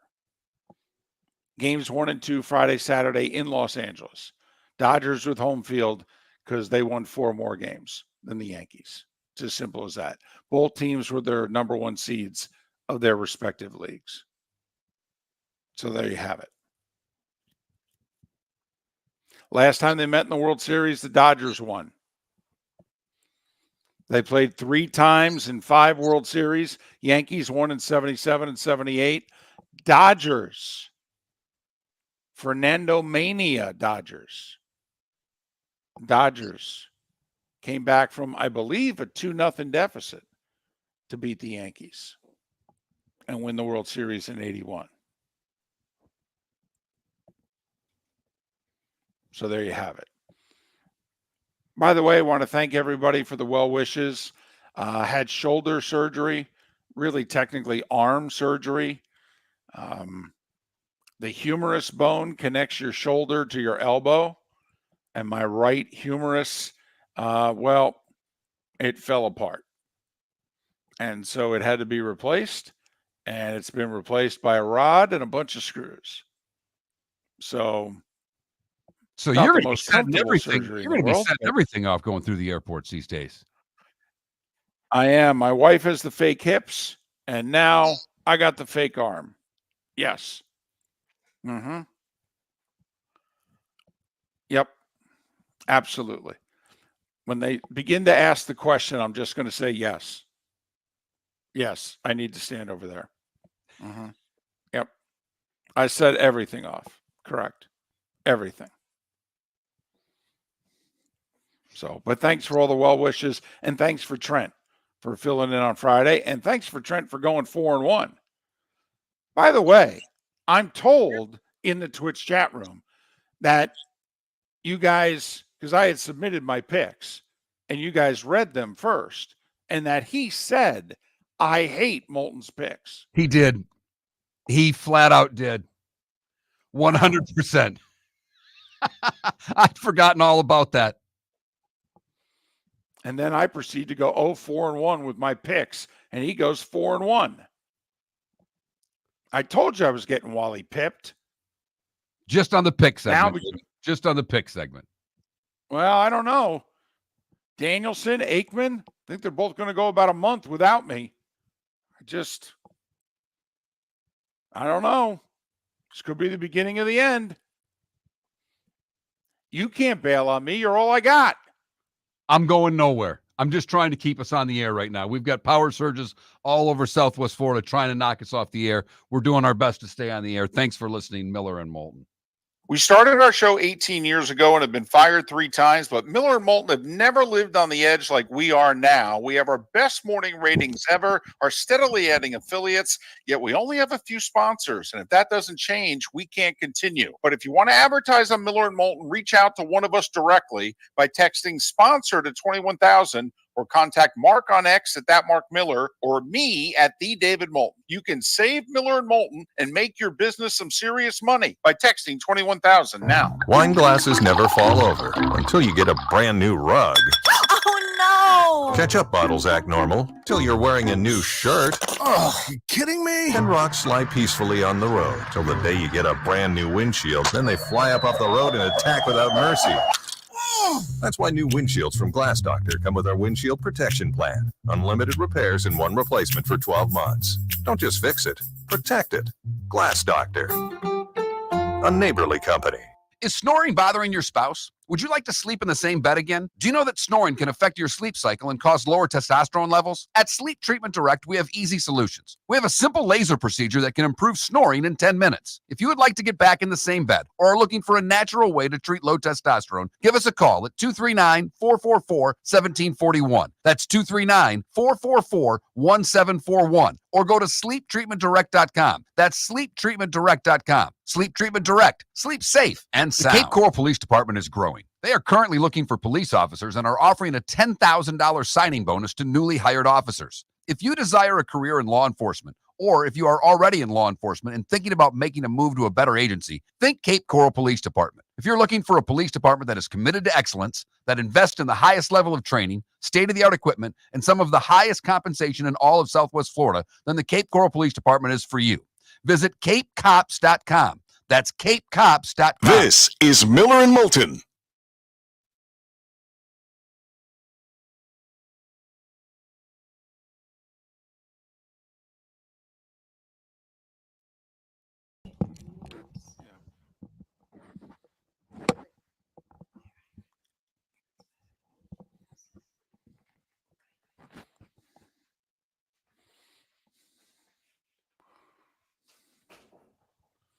There is just once constant power glitch going on around here in the area.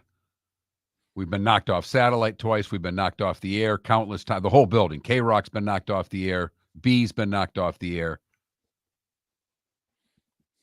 Engineers are in here already. They're all freaking out. Great.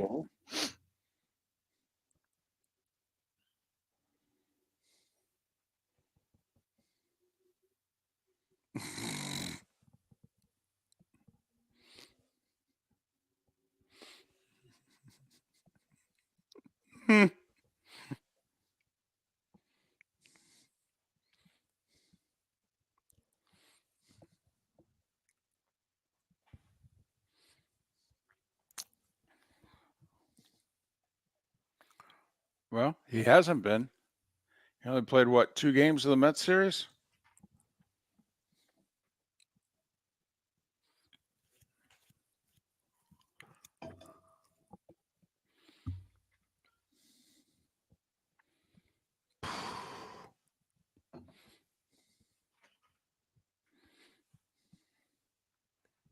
Trent's only miss was the Dolphins.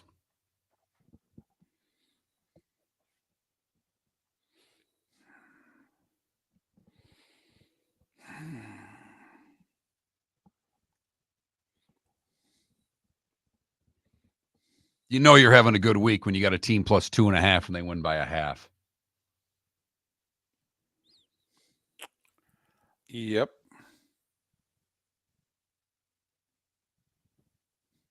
Did he have the Texans? Yeah. Oh.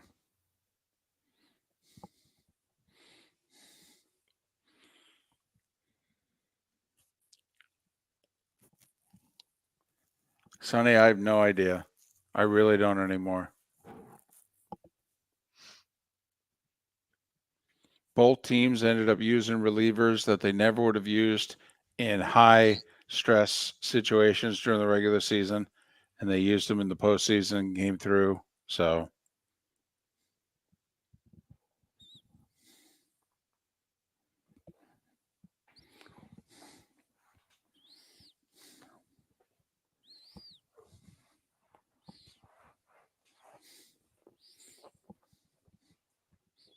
oh man.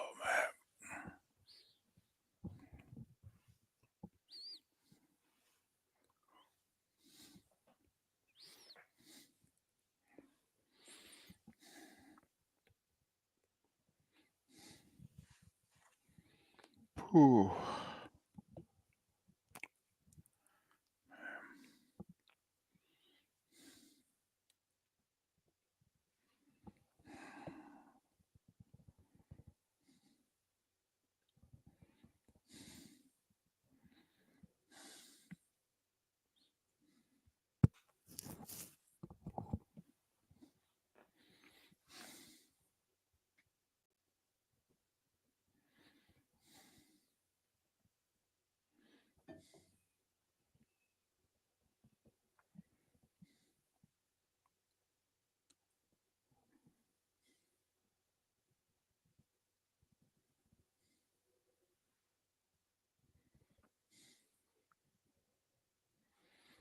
Oh man.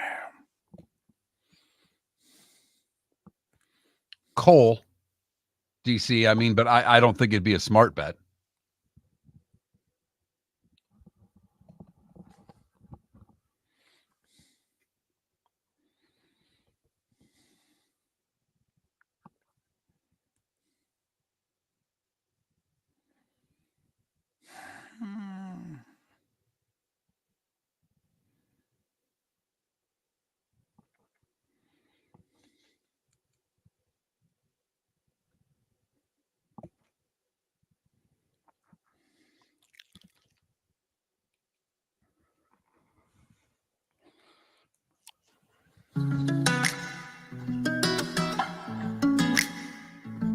Welcome back to Miller and Moulton. Text the guys what's in your mind at 21,000.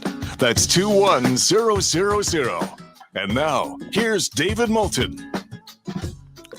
22 minutes till the top of the hour. Miller and Moulton, millerandmoulton.com, Miller_Moulton on X. Thanks so much for being with us. David Sampson, Pat Kerwin on tomorrow's show. This is an Overreaction Monday, just you and us. And you get to just fly off the handle today. Because on Mondays, you can justify it either way. You know, like Billy Napier's keeping his job. You know, like Deion Sanders is going to be Big 12 Coach of the Year. Got to admit, those 3 weeks ago who were dogging primetime, can't see or hear from any of them. That includes Miller and Moulton. They have gotten their act together. They have toughened up in the trenches. They are playing big boy football, allowing their star players to get them over the hump. They're legit contenders to win that conference. Could you imagine Deion in the Big 12 title game? Deion in Colorado with a spot in the playoff? Well, if he gets there, I think just the way that he coaches that team, they'll have an advantage over whomever they're playing. I really believe that. I think it's getting to the point now when they play, he's providing them an advantage. 3 good performances in a row. They're winning on the road. Winning games they're not supposed to win. All things he didn't do in his first 13 months on the job. Good for him. Good for them. That conference, by the way, is wide open. Woo-wee, is that conference wide open. Iowa State living on the edge. They keep stealing wins from the jaws of defeat. Anthony Beck's kid at quarterbacks, a magician. BYU has managed to put a donut up there as well. That's a crazy conference right now. See how it plays out. My one bet I didn't make in the week was Oklahoma State and the points against BYU. Now, BYU won that. I said it on the air, so I'm not saying anything now that I didn't say Friday, but that was the game as we signed off on Friday. I went, I should have played this game, but the running back was out, so it scared me. And what a finish to that BYU-Oklahoma State game. What a finish to Iowa State UCF there. Right. That was Lee's game of the week, by the way, that he had UCF and got his game of the week right. Lee 2-2 on the week. He's pending tonight. Lee and I are going head-to-head. He's got Tampa Bay. I've got Baltimore. One of us will have a winning week with our 5 picks. Lee's already got 3-2 if you count his game of the week that he had UCF plus the 13 against Iowa State. Couple of quarterback injuries to pay attention to. Jaden Daniels for the Commanders. Rib injury. Let's see how long this lasts. They're quite painful. And he's their franchise. They ain't going to rush him back no matter how much he wants to play. And then the Indiana quarterback. Oh, boy. Oh, boy. They're unbeaten. They're ranked in the top 15. They're going to be favored in every game they play but one. They have a chance to steal a bid from a big, bad SEC school. While they're all beating each other up, Indiana with a real shot to post 11-1. And their quarterback just got hurt. Son of a...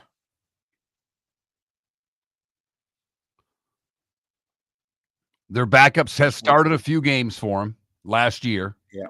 Mm-hmm. For what it's worth. And they think he'll be back. They don't think it's a season-ending injury with the thumb that he hurt in the game against the blowout win against Nebraska. So, are we buying Miami? Because, man, their defense is not good. They're giving up points to everybody. They beat Louisville. They did. Okay, beat them by a touchdown. You know, it was tied fourth quarter. They scored twice, held them off. All right. It's a good win. It's a dangerous game on the road. Okay. But I mean, man, Mark, I mean, look at the games here. Vatek, Cal, now Louisville. I mean, they're giving up 30, 35, 45 points. I mean, do we really think this can continue, or is the ACC so weak that they can get to the title game 12-0? I think they can get to the title game 12-0, David. But boy, oh boy, that defense it's bad. Whew. And not just given, I mean, they couldn't get, I mean, they had third downs, they couldn't get off the field. I'm one of those that thought they were going to, and I picked Miami, so I won that game and they covered, but was scared to death the whole time. I don't think Louisville's that good. There was nothing that they lost to Notre Dame by a touchdown. You know, I think they're okay. I think they're a top 40 team. I think they're an 8-4 team, top 40 team. Lost to Miami by 7, lost to Notre Dame by 7, right? I mean, yeah. I got you. Struggled with Virginia, struggled with Georgia Tech. Oh, yeah. Turns out not to be that good. Lost to SMU. I mean, they're just, to me, they're an average football team. Okay. And if you're Miami, you should be able to go there and out-muscle them. And Miami defensively, their defensive line hasn't been able to take over games, David. For as good as their D-line's supposed to be, they should, to me, have been able to dominate Louisville in that game, and they never really did. Never established a presence, never got to the quarterback in the way I thought they would be able to. No, they did it against the Gators, but really haven't done it against teams with a pulse since.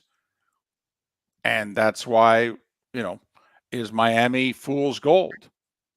I think a little, and I love the Canes, but they're vulnerable. But to your point, David, the ACC is so weak. I mean, let's see. What do they've got the rest of the way? They've got Florida State this week, Duke, at Georgia Tech, Wake Forest, at Syracuse. They should be able to get through that. Should. Their quarterback's amazing. He is going to be a finalist for the Heisman. No doubt about it. I wonder about them 11-0 going to the Cuse. Just saying. Like, I think Miami with that defense has to get to the ACC title game with a donut.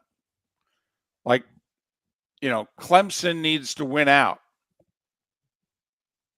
I think Clemson then needs to beat Miami. I don't think Clemson gets in at 11-2. Like, I think the only way the ACC gets 2 is if Clemson is the ACC champion at 12-1 and they beat 12-0 Miami to make them 12-1. Then the ACC gets 2 12-1s. Otherwise, Mark, I mean, you know this committee is going to try really hard to get in as many SEC schools as they can. No, and David, the other reason that they can't lose between now and the ACC championship game is they may not play for the ACC title if they lose. SMU's still undefeated in conference. And their schedule is pretty easy the rest of the way. Well, we said SMU and Missouri was this year's Louisville. Louisville made the conference title game last year largely based on schedule. So still a lot to play for in the ACC, but I think Miami can get it to the end with the donut. How do you fix a defense halfway through a year? I don't know that you can. I mean, that defense is what it is. And up front, they're not as good as we thought they were going to be. And they were vulnerable in the back 4, 5, 6 to begin with. And obviously that's proven to be correct. So just wondering, are they going to get it done? Are they going to post 12-0? Oh, by the way, Florida State lost to Duke. You know how many times Florida State had lost to Duke in ACC football play before the weekend? I'm going to go with Never. one. Never? Never. They had never lost to Duke in football. Yeah. Have we ever seen anything like this? And I'm serious. I mean, TCU recently went from playing for the Natty to like a 5-7 season.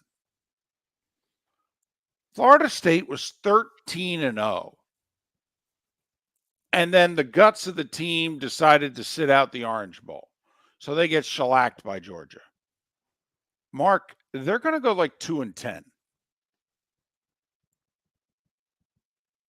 Has anybody ever gone from 13-0 to 2-10? No. No, I mean, David. this I is- mean, I haven't. You said TCU. I look at my Spartans the year they had Kenneth Walker and won all those games with Mel Tucker, and then fell apart the next year, but they were still 5-7. Right. All right. This is a 2-10 they're going to put on the board. Right. That's if they can get a 2.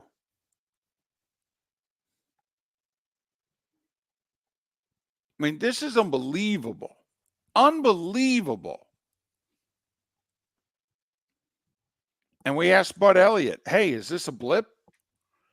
Or is this the beginning of the end for Mike Norville? And the end is going to end up being in like 2026. And he goes, oh, this could be the beginning of the end.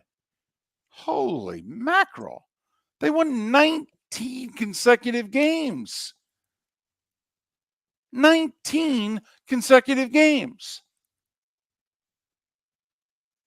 And then they're going to do this?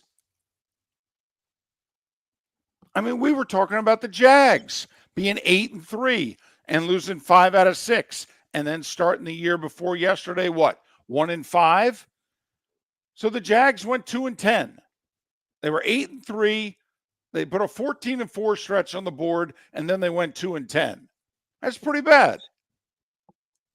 The Noles went 19-0.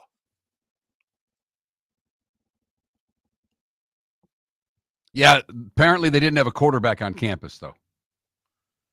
Whew. It shows you the This is importance of having mind-boggling. something in that quarterback room, David. I mean, they lost It's more TCU. than I get that. it. It's more than that, because you're seeing in Ann Arbor what happens when you don't have a quarterback room. I mean, it's stunning that Michigan's quarterback play is as bad as it is. Yes, it is. But, you know, it's not like the team is 2-10. Now, the team may not do much better than 6-6. Maybe the best they'll do is 7-5. All right. But, I mean, that's almost solely because of a really bad quarterback room. And it does make you wonder, how the hell can Michigan not have a quarterback? But how can Florida State not have a competitive team? How can you win 19 games in a row over 2 years and then literally be one of the 10 worst Division 1A teams in the sport? Well, you've got to point some of it at Norvell. No offense. You got to look at. Oh, yeah. You start right there, and obviously living in the portal and dying in the portal, because he was close to getting the recruiting to where it was supposed to be going. But obviously they're losing players. They were losing players in the portal. What they brought in the portal wasn't good enough, and it wasn't the right type of guy, because they've quit. They were preseason top 10. Nick Saban, we respect his football IQ, right? Nick Saban watched Florida State practice back-to-back days and said, quote, that's one of the most talented teams in the country, unquote. I mean, this is unprecedented.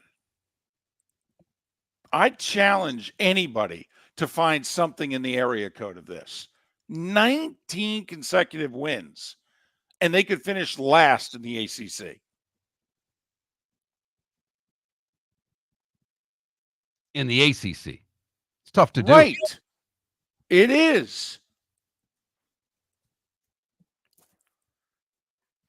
Miller and Moulton.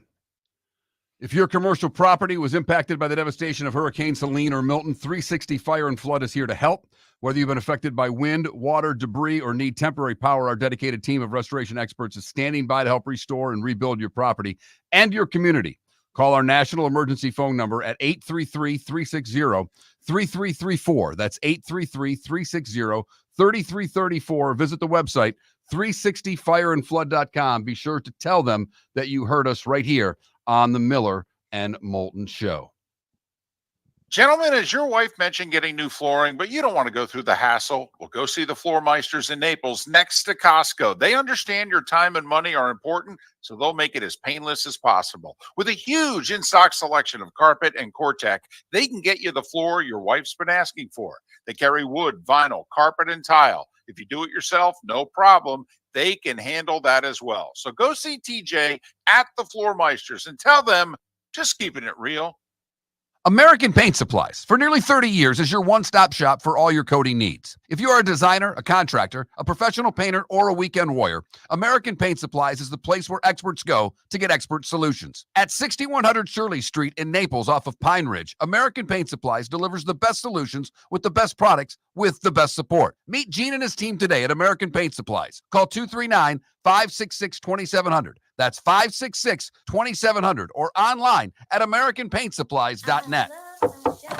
Honey, you want to come out? I haven't seen you since Glass Doctor installed our custom shower enclosure. No thanks. Well, you can't keep eating breakfast in the shower, and laminating your magazines is getting expensive. You remember we have guests coming over tonight, right? Oh, I'm sure they'd love to see the shower. It's our neighbors, and I highly doubt they want to be hanging out in our bathroom. The shower's so good, you'll never want to leave. Visit glassdoctor.com today and schedule an appointment online. At Physical Therapy and Balance Centers, our goal is to help you love your life. When your life is sidelined by an injury, dizziness, surgery, or condition keeping you from doing what you love, we're here to help you heal and feel your best. Our therapist evaluation will determine the root cause of your health challenges, resulting in a unique treatment plan customized just for you. Visit www.physical.com to find your nearest location and see how we can help you love your life. The world-famous cigar bar started as a neighborhood place in downtown Fort Myers, and now it's a brand, a destination, with 4 locations. The original place, Henry Street, Fort Myers, Gulf Coast Town Center, on Southeast 47th Terrace off the Cape Coral Parkway, and the Lounge on West 1st Street in Fort Myers. A place to go, whether you just need a relaxing drink and a smoke after a tough day at work, or a place to go celebrate. From relaxation to celebration, the world-famous cigar bar. Mark Miller for Molly Maid. Why Molly Maid, you ask? Trust. Moulton was a customer for 15 years. Affordability.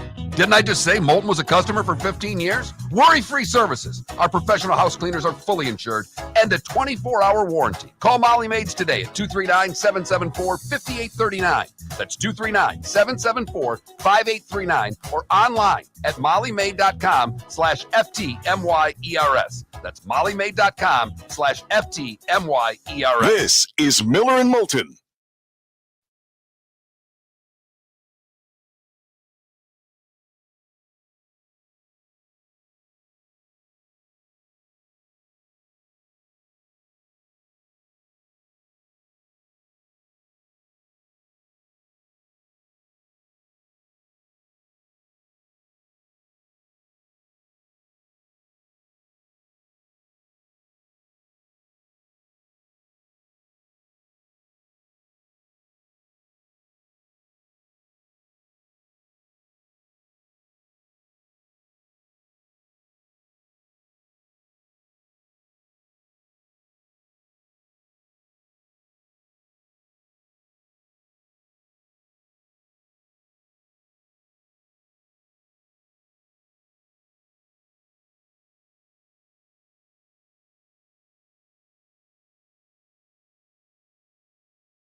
Why would you call Jimbo?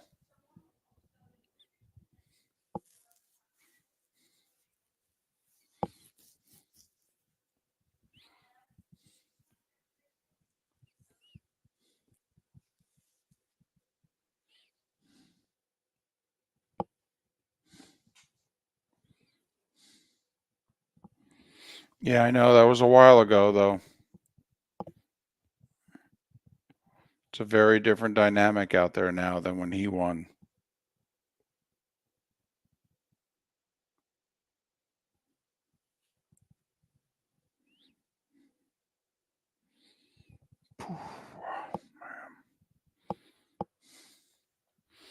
Yeah, I don't know. They're winning now.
You're listening to Miller and Moulton, coming at you from the Floor Meister Studios. Floor Meisters, keeping it real.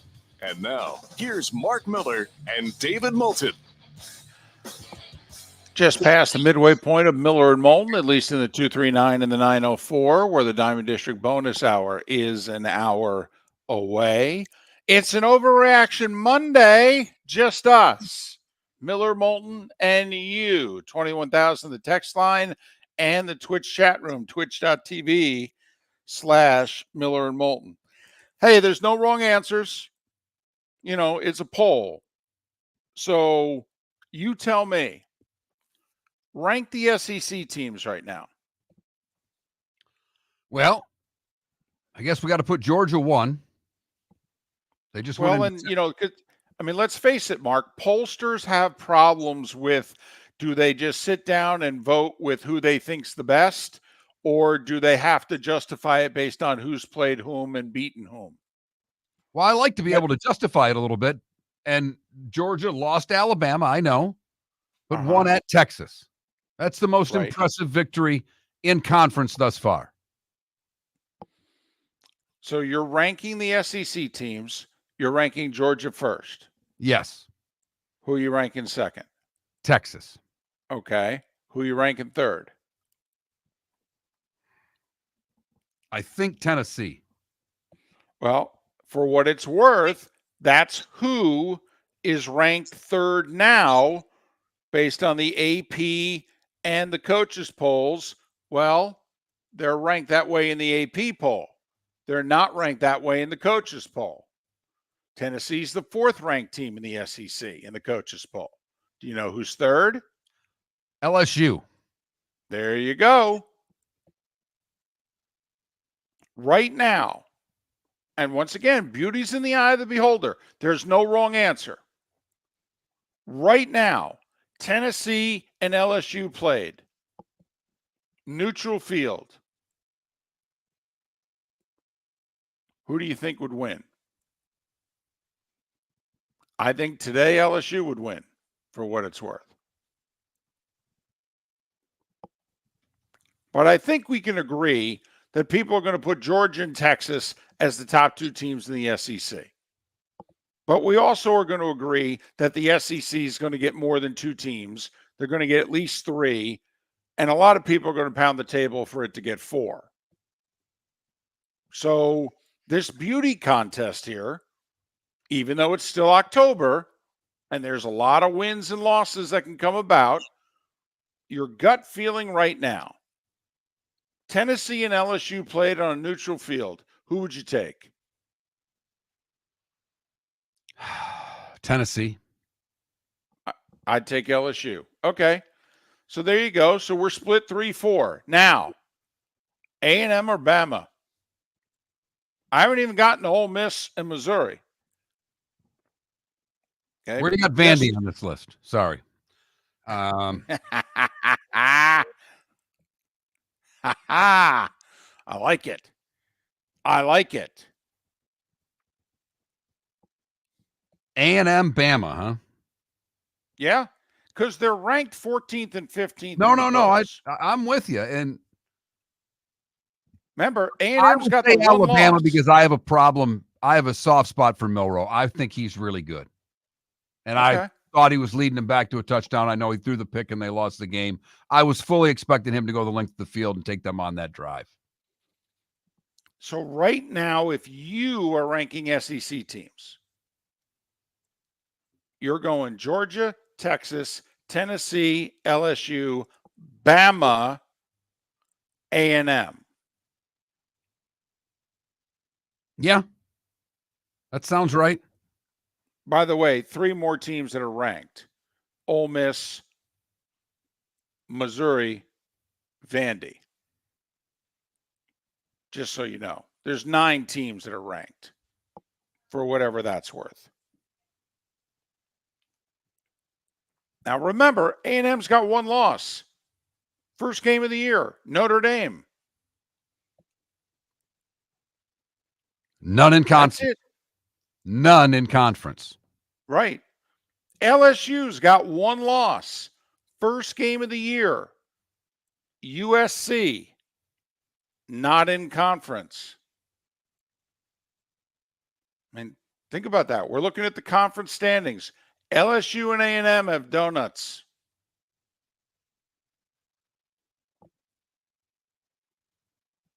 No, this is going to get really interesting. I mean, David, if this committee was actually a committee, they'd have work to do. If this wasn't set up by the networks of who they're picking to go to this playoff, they'd have some real work to do this year as they prepare for the TV show that will begin in December. Well, let me ask you this. Is it possible, now that Texas has lost, what if Texas keeps winning? And then what if they lose to A&M? By the way, Texas's remaining games: at Vandy, hosting Florida; at Arkansas, hosting Kentucky; at College Station. Remember, their big non-conference win doesn't look that great right now. It's at Michigan. Hell, that could be a 6-6 Michigan.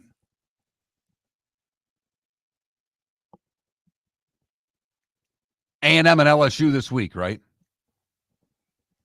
I believe so. So we'll only have one with a donut after this week because everybody else has lost a conference game. Right. Yep. LSU in College Station Saturday night. A&M a slight favorite. Never mind all the other teams. I mean, A&M's got South Carolina on the road. A&M's got Auburn on the road. You got to finish this sucker off.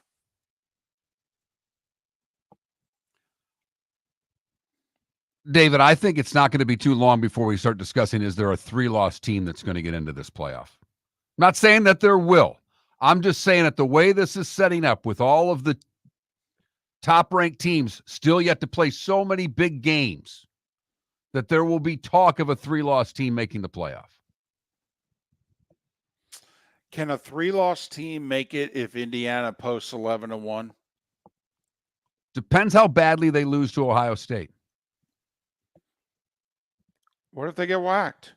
I mean, then I think that hurts Indiana's chances. I do, David. You can put a 9.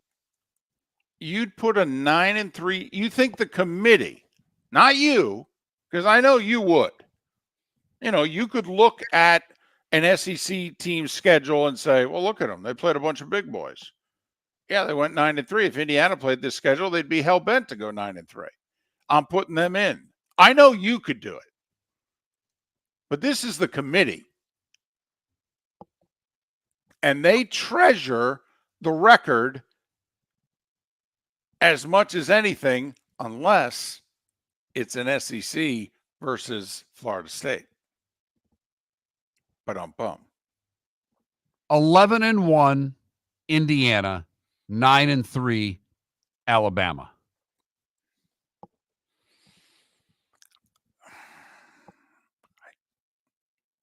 I don't think Bama goes. I really don't. First off, Bama won't go because there's too many SEC teams ahead of them. I mean, this can get incredibly messy. It's A&M can lose. Right. A&M can lose to LSU, but then what if A&M beats Texas? So they both post 10-2 on the board, and A&M's won head-to-head. And oh, by the way, A&M's only got one conference loss. Texas has 2. Which could mean A&M gets another game because they could be playing for an SEC. If they're with one loss, there's a good chance they're playing for an SEC title.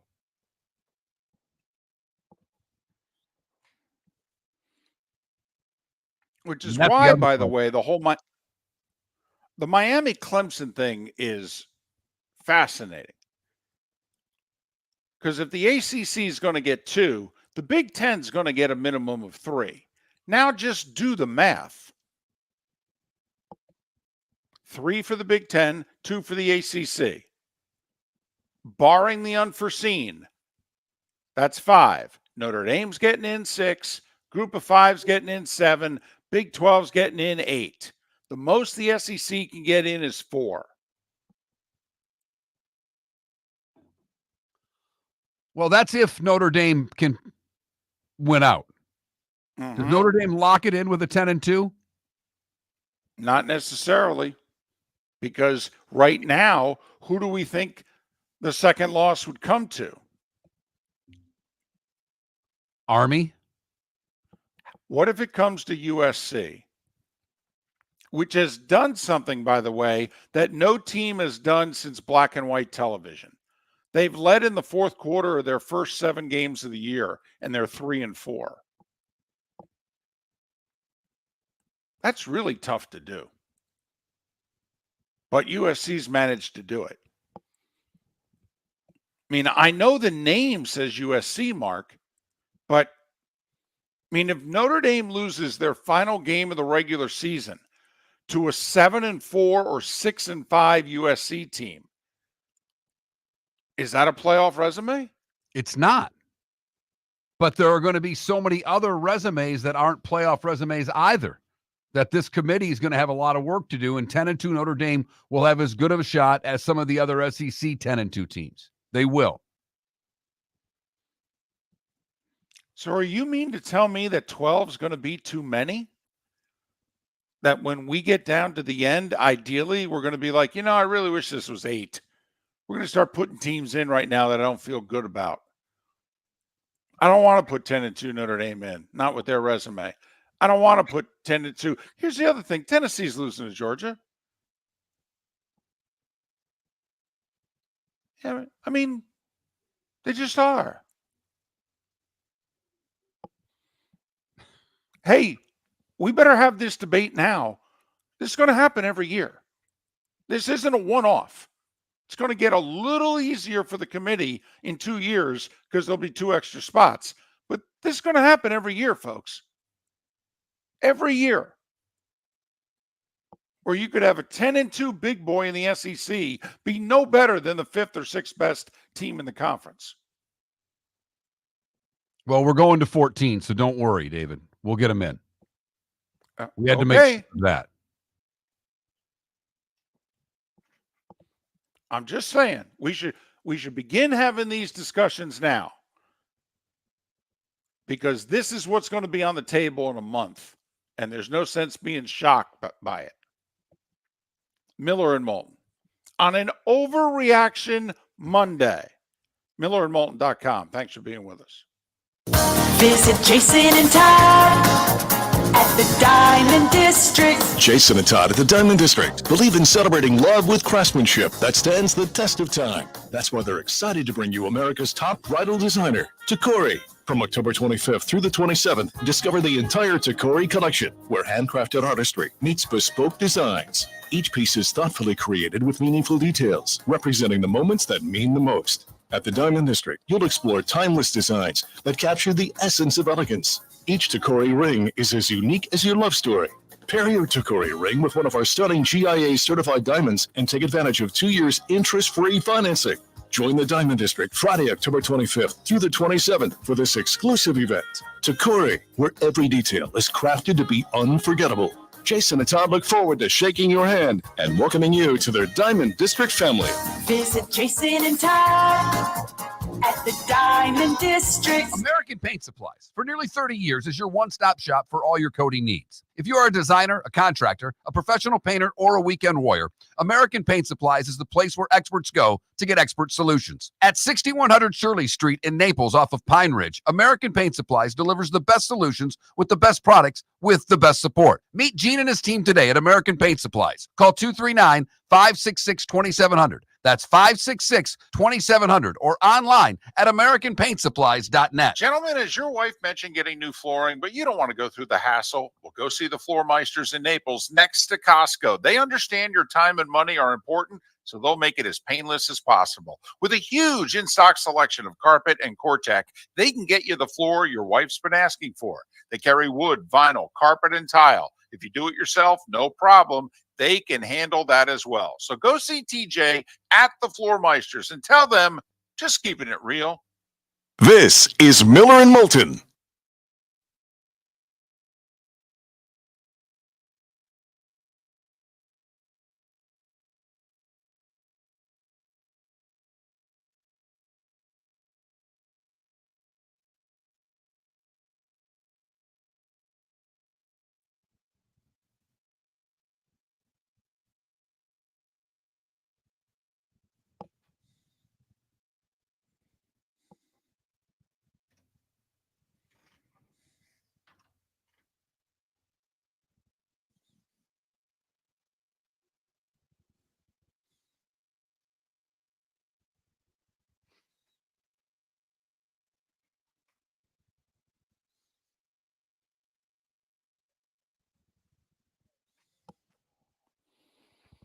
Oh, man.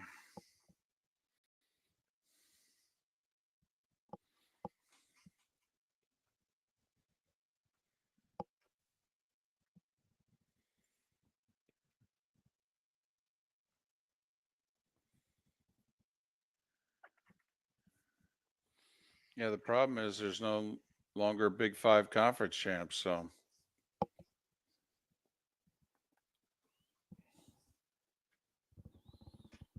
The Big 12's not getting two. no. I mean, Irish football, No. that's not happening. Because here's the best case scenario. Both Iowa State and BYU, who don't play each other, both run the table. They both post 12-0. They play each other in the Big 12 title game. Do you think the loser's in?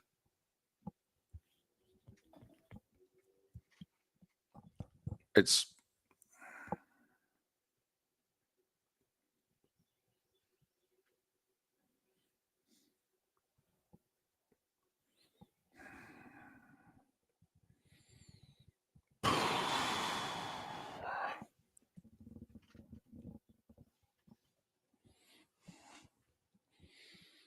whew.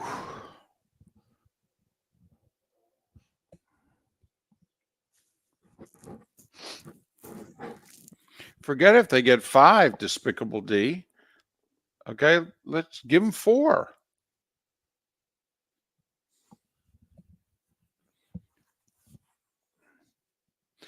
The only way the Big 12 could get 2 is if something happens to Notre Dame, and possibly even if something happens to one of the ACC schools. I mean, some bids would have to start falling off here. And they can. And then Miami Iowa is State, legit. and then Iowa State and BYU have to run the table. They both have to play each other in the Big 12 title game at 12-0 and play a good game. And just have people go, you know what? Put them both in.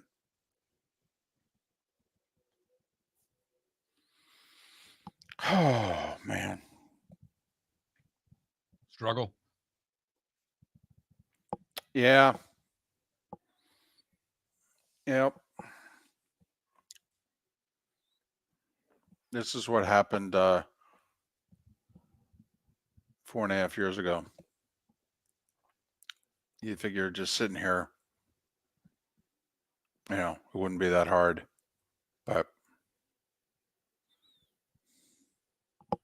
can you get propped up on your bed in a way that it would be better?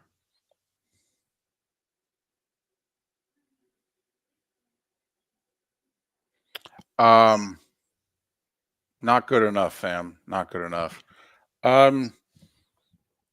Yeah, I mean, after the show, sure.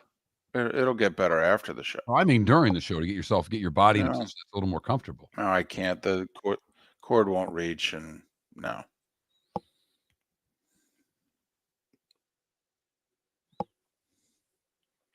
Some better pain meds would probably do the trick.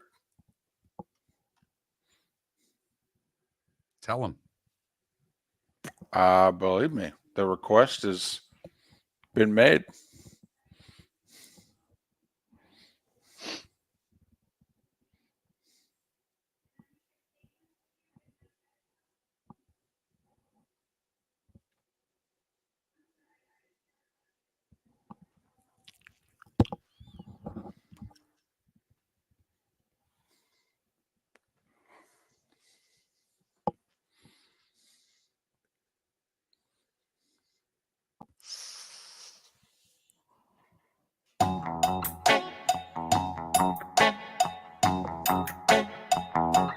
You're listening to Miller and Moulton.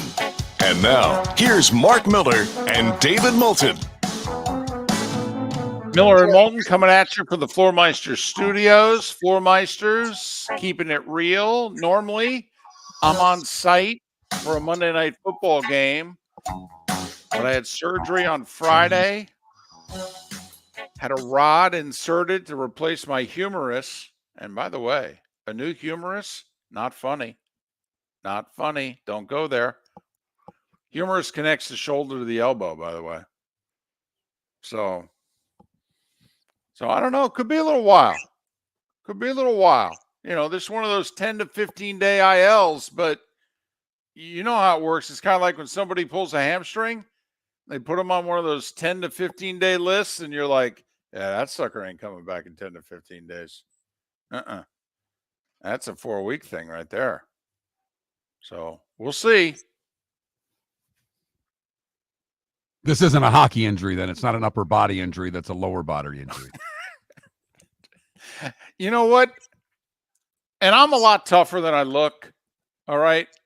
But I mean, I'm not hockey tough. I mean, none of us are hockey tough. And I'm pretty tough. But I mean, what do I list this injury? I mean, a lower body. I mean, I still can't do much with my right arm. I mean, I can't play. I can't win faceoffs. I can't go into the corner. I think this would just simply be an upper body injury. Okay. But this is a legit one, though. Right. And we just list that, he's out. We got to come up with a new fourth line grinder. Moulton's just out. And that's when the coach says out of the side of his mouth. It's not like he's that productive for us anyway. I mean, we'll be fine. But so anyway, so no Monday Night Football. And it's a bummer too. Because I mean, a couple of 4-2 teams. You got one that's considered royalty, the Ravens. I mean, come on. They're best record in the league last year during the regular season. Most of us felt they screwed it up in the playoffs against the Chiefs, that they were the better team, and that they're clearly better than the Bucs, right, Mark? I mean, come on. I think the Ravens, it's the Bucs, right? One's a heavyweight, one's a cruiserweight. It's Lamar against the NFC. He doesn't lose against the NFC. No, if he could ever get to a damn Super Bowl, right? But now, I mean, Mark, Name the quarterback who has produced the most touchdowns in the league so far through 6 games. It's Baker Mayfield. And just saying, I mean, they did beat Detroit. They did. How many losses do the Lions have? 1. Uh-huh. I mean, now, we all know they're capable of throwing a stinker up there. We know that the Bucks, their record 4-2, shouldn't be better than that. Their A game, pretty darn good. Their C+ game, not going to be a lot of good teams. Not like the Packers did yesterday. Packers turned it over 3 times, beat the Texans. We don't think the Bucks can do that, do we? No. Right. In fact, I think in order for the Bucks to win tonight, they have to play a clean game, like not give the ball away. Right. Period. Like plus minus, they need to be plus tonight. Even or plus. Maybe the Ravens don't turn it over either. But yes, they can't have a negative turnover ratio and expect to win against the Ravens. I don't believe. I don't know how you. So the Ravens need to win. Sorry, Mark. No, it's one of those things. How do you emulate what Jackson does in practice? I don't know how you prepare for him. I don't think the Bucs defense is. I think it's vulnerable. Now, it's been pretty good against the run, not great. But they're dealing with a different beast running the football tonight. Ravens need to win to keep pace with the Steelers in the North. Bucks with a chance to take a full game lead on the Falcons. Thank you, Seattle. And worst case scenario, if they lose, okay. Also, it's not an NFC loss. So in a way, the Bucks playing with house money tonight. They're going to be tied for first in a worst case scenario. And they have a chance to take a 1-game lead.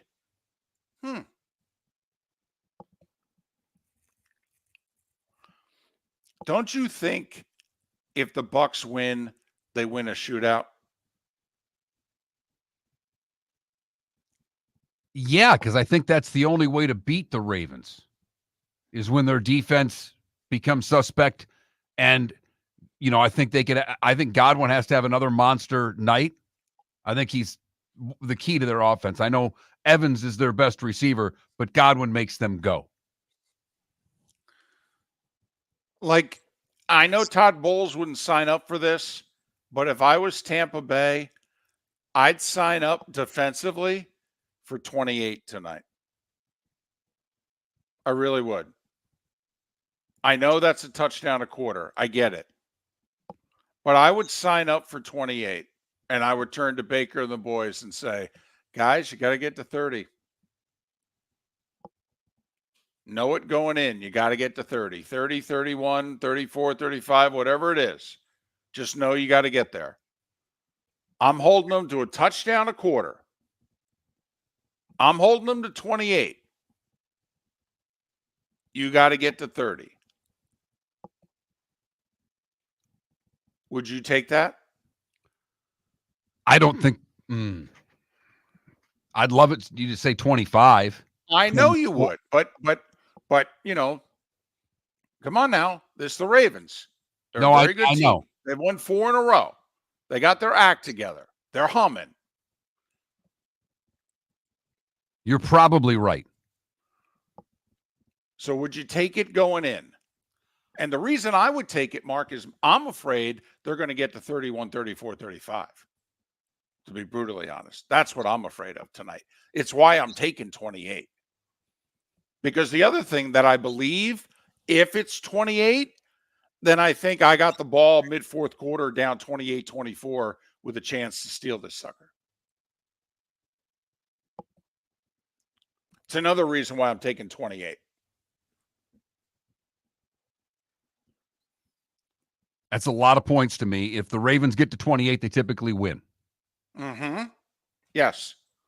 You got to keep them to around 20, 23 to have a shot at winning. I'm just going by what the season's presented, David. I know that. I don't think it's realistic. I'm trying to play in reality here.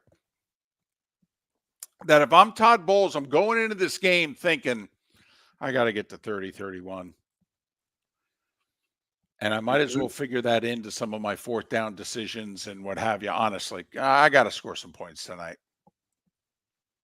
So you then are daring Lamar to throw the football from a defensive standpoint. You're putting 8 up front. You're stopping Henry. You're trying to stop Lamar running. You're going to make him a thrower then if that's the case. Oh, yeah, I'm running blitzing like crazy. Absolutely. Yeah.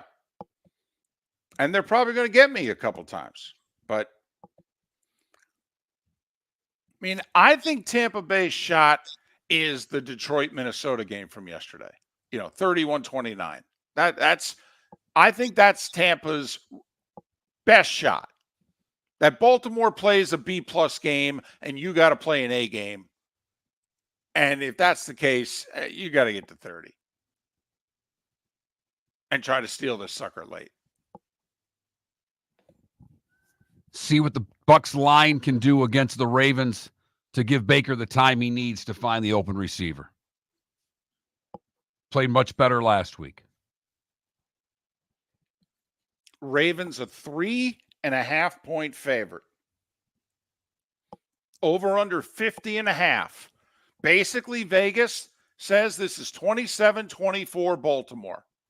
Place your bets accordingly. Oh, by the way, there's another Monday Night Football game tonight. Streaming only. ESPN Plus at 9. Chargers and Cardinals. We started our show 18 years ago and have been fired 3 times. But Miller and Moulton have never lived on the edge like we are now. We have our best morning ratings ever and are steadily adding affiliates. Yet, we only have a few sponsors, and if that doesn't change, we cannot continue. But if you want to advertise on Miller and Moulton, reach out to one of us directly by texting sponsor to 21,000 or by contacting me on X at @MarkMiller or David at @TheDavidMoulton. You can save Miller and Moulton and make your business some serious money by texting 21,000 now. Gentlemen, as your wife mentioned getting new flooring, but you don't want to go through the hassle, well, go see the Floor Meisters in Naples next to Costco. They understand your time and money are important, so they'll make it as painless as possible. With a huge in-stock selection of carpet and Cortec, they can get you the floor your wife's been asking for. They carry wood, vinyl, carpet, and tile. If you do it yourself, no problem. They can handle that as well. So go see TJ at the Floor Meisters and tell them, just keeping it real.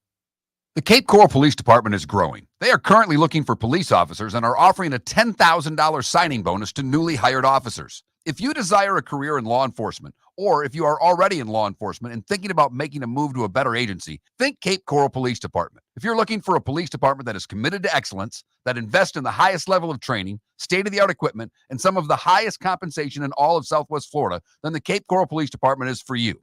Visit capecops.com. That's capecops.com. Is snoring bothering your spouse? Would you like to sleep in the same bed again? Do you know that snoring can affect your sleep cycle and cause lower testosterone levels? At Sleep Treatment Direct, we have easy solutions. We have a simple laser procedure that can improve snoring in 10 minutes. If you would like to get back in the same bed or are looking for a natural way to treat low testosterone, give us a call at 239-444-1741. That's 239-444-1741. Or go to sleeptreatmentdirect.com. That's sleeptreatmentdirect.com. Sleep Treatment Direct. Sleep safe and sound. This is Miller and Moulton.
Despicable D, could you call me David? Seriously? Please? And I don't know yet.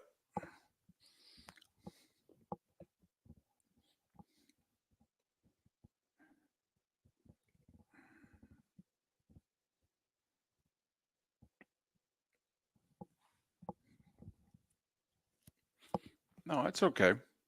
I just prefer it.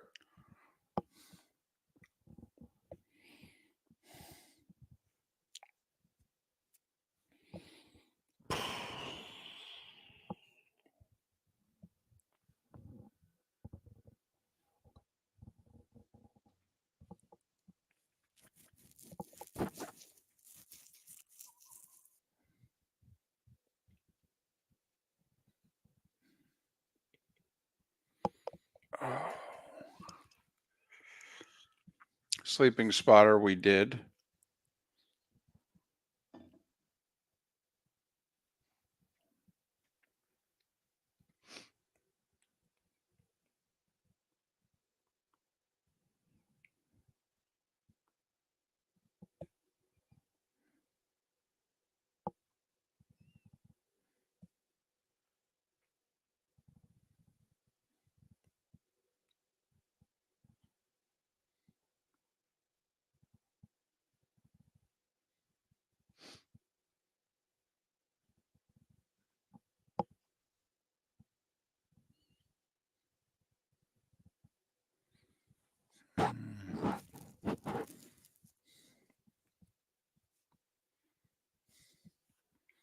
Oh, come on, Irish football.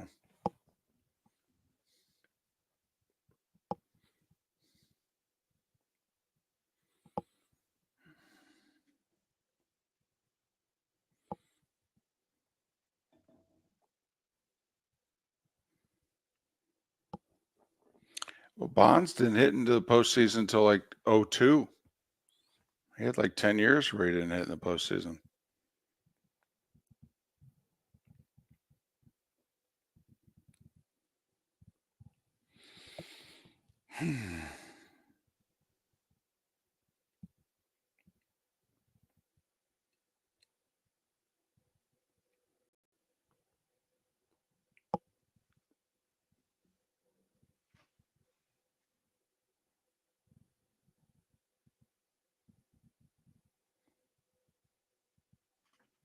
I don't know, Logic Man.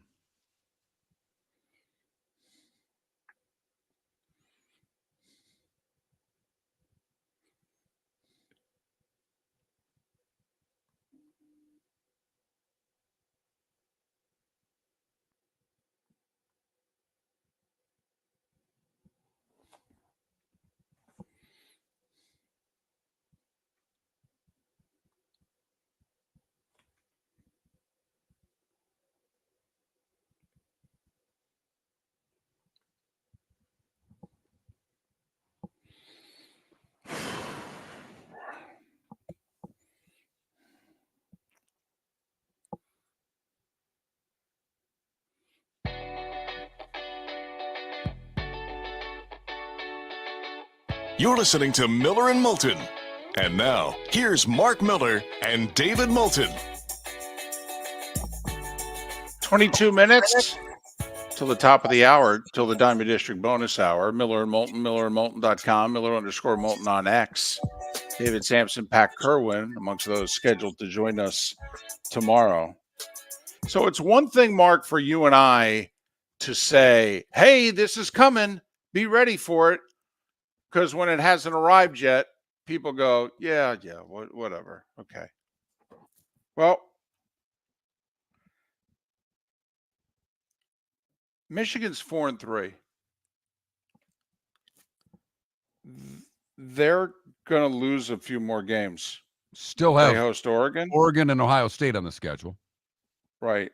So that's 2 right there. They go to Indiana. We're not even getting into the rivalry game with Sparty, which, let's face it, things happen in rivalry games. And I mean, Michigan State's not awful. They're better than they were expected to be. They just beat Iowa. I mean, so they're a better team than they were expected to be. Right. So that's a 6 or 7 win Michigan team. Okay. Anybody pay attention to what's going on with Oklahoma? David, I don't know if I make a lot of statements on this show. I said Oklahoma will get one before the end of the year. May have been the dumbest thing I've ever said in my life. They're awful. They fired their offensive coordinator. They lost at home to South Carolina 35-9. They have one SEC win. They have to go to Ole Miss. They have to go to Missouri. They have to host Alabama, and they have to go to Baton Rouge and LSU. Now, they've got a home win against Maine, so they're going to get to 5. But I'm just asking the question, and I'm not picking on Michigan and Oklahoma, because, Mark, let's be honest. A year or two from now, pick 2 other schools. Well, I mean, you can throw Florida State into that mix right now. We just talked about them. I mean, these are 3 powerhouses that one's going to struggle to win 2-3 games. The other are going to be 500 teams. And we said during the offseason, can college football fan handle their sport becoming the NFL? This happens in the NFL. And NFL fan adjusts. They go, oh, man, one of those years, quarterback got hurt, blah, blah, blah, lost a couple tough ones. Next thing you know, we're going 7-10. When last year we won 11, 12 games. The Dolphins, the Cowboys. I mean, one season's gone south and the other season's teetering. And as an NFL fan, you accept it. Comes with the territory. Mark, we're talking Michigan and Oklahoma here. And next year we could be talking, I don't know, Penn State and pick a team, LSU. I mean, hell, Mark, one year could be Alabama. David, we were discussing before the season began how uncomfortable it was going to be for the Alabamas of the world to struggle with 10-2 or 9-3. Uh-huh. Now we're talking about perennial winners struggling to be 500. I mean, Mark, there's a few teams in the SEC. Do you know how many teams Oklahoma's ahead of in the standings? Well, 3. I was going to say Mississippi State. Uh-huh. Auburn's winless in the conference. And the funny thing is, one of the 3 best wins in the conference all year is taken up by your third to last place team, Kentucky. Oh, Kentucky. Yeah, because they're 1-4 in conference play, 3-4 overall. I mean, Mark, Oklahoma's looking up at the Gators. They can't light their coach on fire and fire him fast enough. Gators are a game ahead of Oklahoma. Mark, right now, this week, if Florida played Oklahoma, who would you pick? Florida. Yeah. Easily. I would too. Uh-huh. I think Vegas would have Florida as a 4.5, 5-point favorite in that game, David. I'm just curious, can the college football fan handle the volatility of their sport becoming NFL volatile? Not from what I'm hearing. Not from the people I've been talking to. Good friend who's a Gator guy, and he's rational. I just said, how are you handling the Tennessee game? Where you're like, do we need to win or I want this guy gone? He says, no, you know me. I want them to win every game. I don't care what the record is. It doesn't matter to me. I am all Gators all the time. He said, but in my group chat with guys that I went to school with and guys that I've been hanging with a long time, they're like, enough, get him out of here already. Lose this game and get him out of here. Because they think the simple fix is to fire the coach and start over again. They don't think it's a 3-year, 4-year, if even that is the transition that it takes.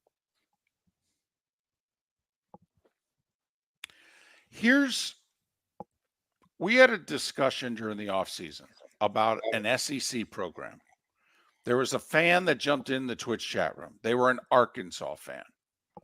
And we said, listen, we're not being jerks here. But on your best day going forward, where does your program rank in the SEC? And we thought on Arkansas's best day going forward, they were no better than the 10th best program in the SEC. Okay. Mark? Oklahoma. On their best day. On their best day, which right now is difficult to envision. But remember, 7 years ago, they played Georgia in an epic Rose Bowl in a national semifinal. They could have easily played Alabama for the Natty that year.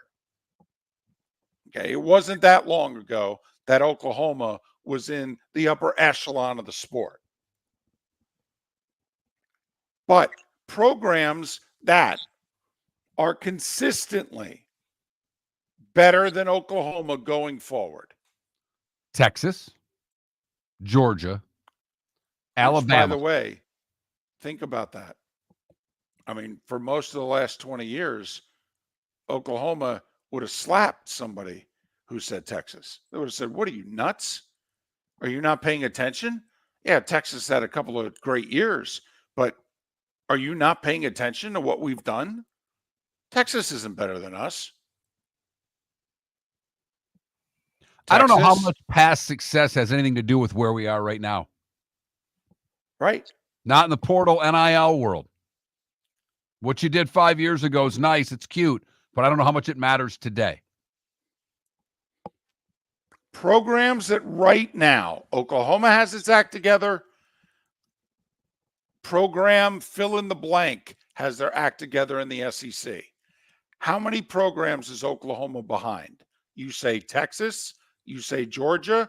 Who else? Alabama. Okay. Now, I would say LSU. Well, I was going to say they're in now. If you say LSU, the question would be A&M, LSU, Tennessee.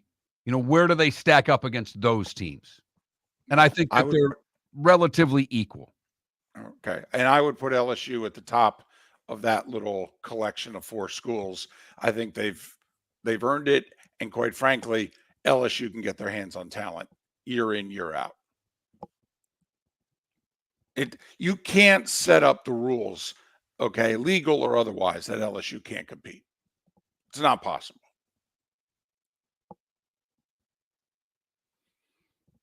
But you know what I'm getting at here? I mean, Oklahoma with its act together, 6th best program in the SEC. Right. And because, you know, I know Gator fans going, what about us? Because if Florida's acts together, Florida should be in that same group. Right. Florida, Oklahoma, they both have their act together. And Florida, we all know what that means. Florida should be better, David. Okay.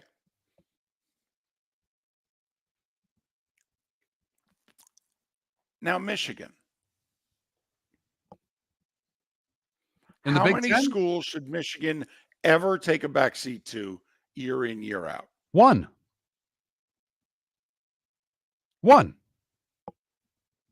team in Columbus. That's it. Michigan has their act together. Okay. They should be better than Penn State. They should be right there with, and Oregon has all kinds of money, so I'm not going to dismiss what Oregon's done, but they should be right there with Oregon.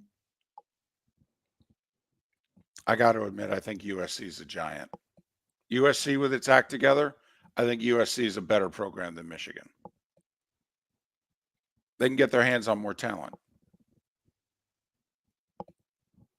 Plus, we know USC won't hold back to get the talent. Even Michigan man knows that for the most part, there's a line they won't cross.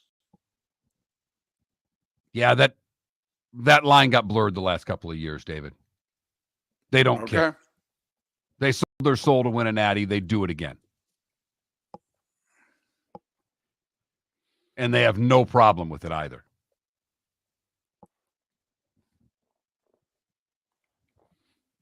So I think just- Michigan at worst would be third in the Big Okay, Ten. fair enough. Fair enough. Maybe Michigan's the wrong school. Maybe the school dimensions Penn State. Maybe it is. By the way, But just you know what quickly we're on getting Michigan, at here. Can I just stop you quickly? Were you okay with the Illinois jerseys, the throwback to the Red Grange jerseys? I was, because it had been announced a year in advance, and this was a big thing that they were doing, and it meant a lot to them. And so they did this for them. They didn't do it for you. They didn't do it for me. They did it for them. So I'm fine with it. Let's hope A lot it's a of people one-off. didn't like them. I hated them. Really? Hated them. Hmm. But Huh. I'm never one that worries about what the jersey looks like because I know they're not doing it for me. I thought they were awful. And then they won, which means they're going to wear them again. I don't know. Although apparently they spent a lot of money on those helmets. Those helmets apparently they worked on for 2 years.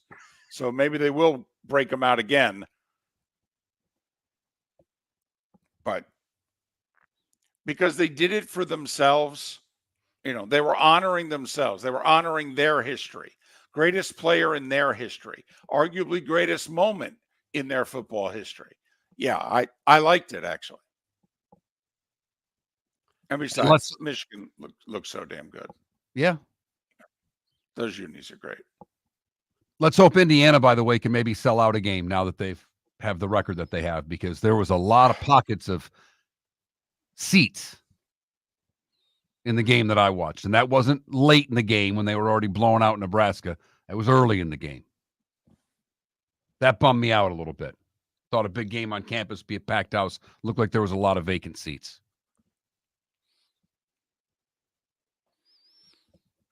So just bringing it up now that it's real. This isn't a hypothetical. This is real. Is college football fan really going to be okay with their product becoming the NFL? Well, what feedback are you getting? You get it every Saturday on your phone while it's going on. I don't think they like it. I think they like the competitiveness of it, but I don't know how much they like their school going 10-2, 9-3. I think there are certain aspects, like Michigan fans having trouble figuring out, how can we not have a quarterback? I mean, it's not like they had one and he got hurt, and now they're playing someone who's not good enough. They don't have one in the building. How can that be? How can Michigan not have a competent quarterback? How can Oklahoma not be able to score a touchdown against South Carolina? And that's the stuff that I think, this is the volatility, Mark, that I think college football fans going to have a real problem with. And that's all portal. That's guys getting up and leaving. That's guys getting paid to go somewhere else, getting paid a little bit more, and vacating one school for another for a couple of bucks. And I don't know what's going to be done about that in the short term.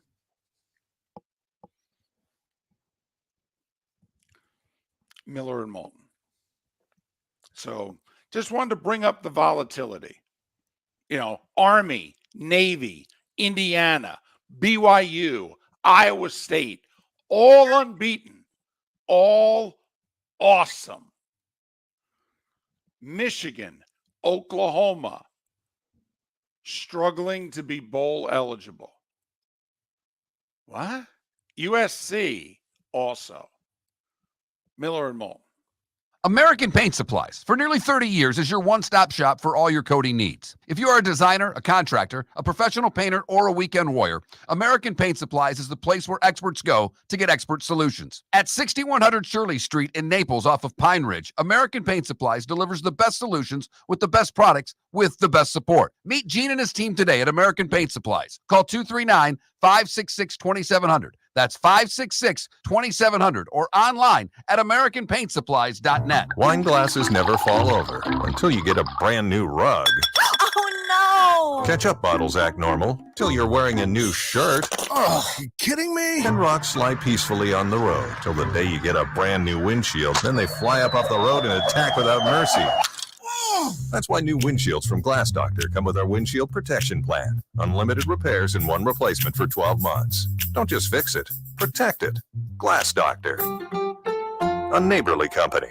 Gentlemen, as your wife mentioned getting new flooring, but you don't want to go through the hassle, well, go see the Floor Meisters in Naples next to Costco. They understand your time and money are important, so they'll make it as painless as possible. With a huge in-stock selection of carpet and CoreTech, they can get you the floor your wife's been asking for. They carry wood, vinyl, carpet, and tile. If you do it yourself, no problem. They can handle that as well. So go see TJ at the Floor Meisters and tell them, just keeping it real.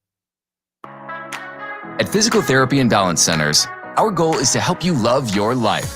When your life is sidelined by an injury, dizziness, surgery, or condition keeping you from doing what you love, we're here to help you heal and feel your best.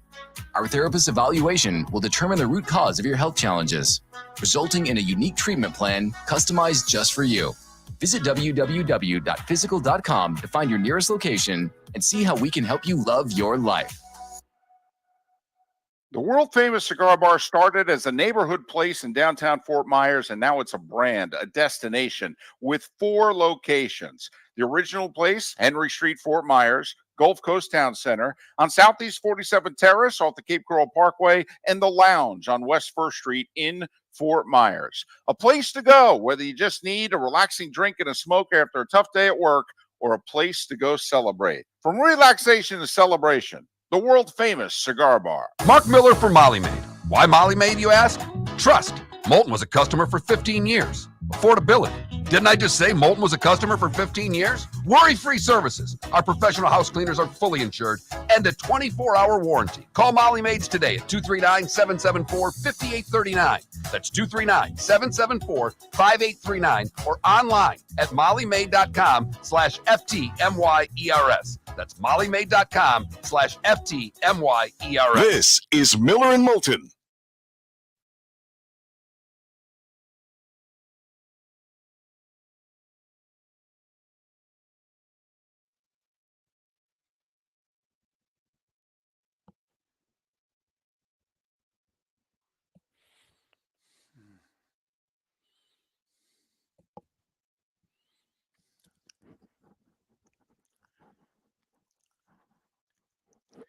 Yeah, but Jay Knoll, they played for a championship in 03, 04, 08. They were in the semis in 17. I think they were in the semis in 19.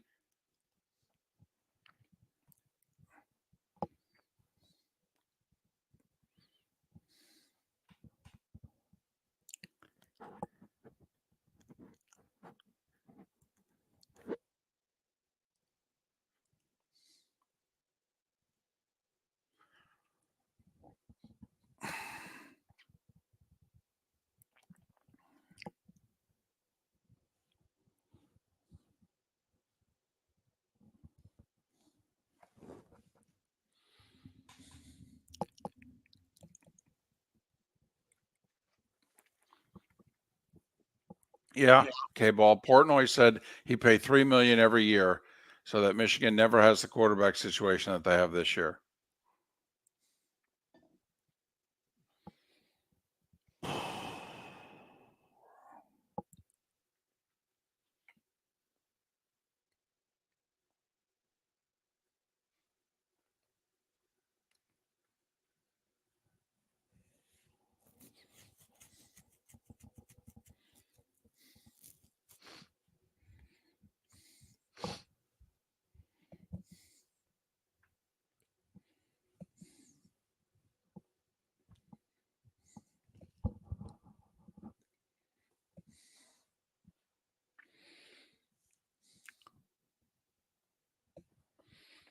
Oh.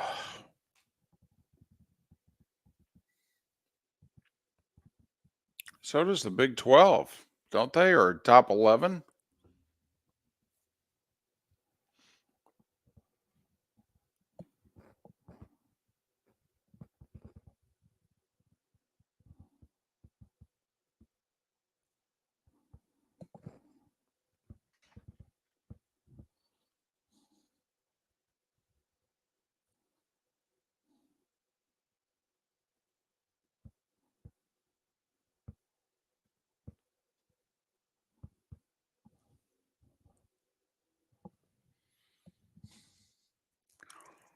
Whew.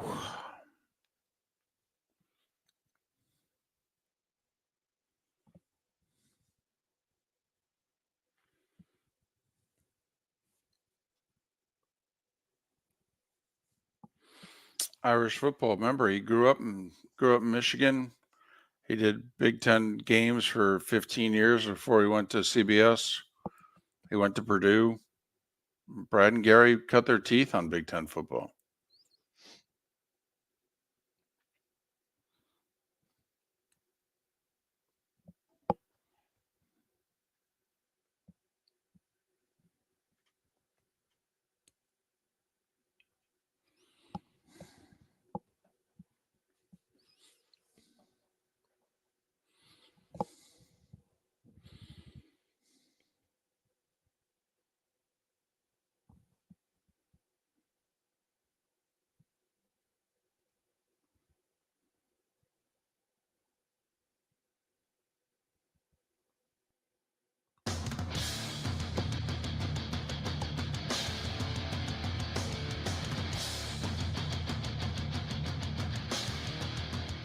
You're listening to Miller and Moulton, coming at you from the Floor Meister Studios. Floor Meisters, keeping it real.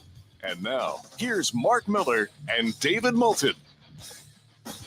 It is the fourth and final hour of Miller and Moulton on this Overreaction Monday. It is the Diamond District bonus hour for the 239 and the 904. Miller and Moulton, millerandmoulton.com, Miller_Moulton on X. Miller and Moulton brought to you in part by American Paint Supplies. Scale of 1 to 10. Bucks Ravens tonight. How fired up are you for it? Oh, probably a 7. The reason I'm not as fired up is probably closer to a 6, actually. I think the Ravens are going to whoop them. Okay. I think the Ravens are going to dominate this game. Evans didn't practice late last week. I don't know what his status is going into the game. I don't see anything that lists him out, obviously, but he'll be playing. I'll be fired up if in the third quarter Tampa has a lead or is within 3 points, if you know what I mean.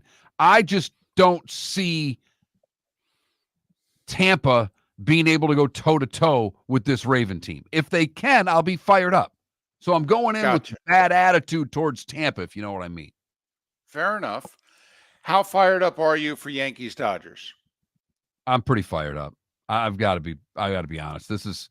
I've been waiting for this for a long time. This is my childhood coming back to reality with the two big boys on the block playing one another. It hasn't happened since '81. I am extremely fired up for Yankees and Dodgers.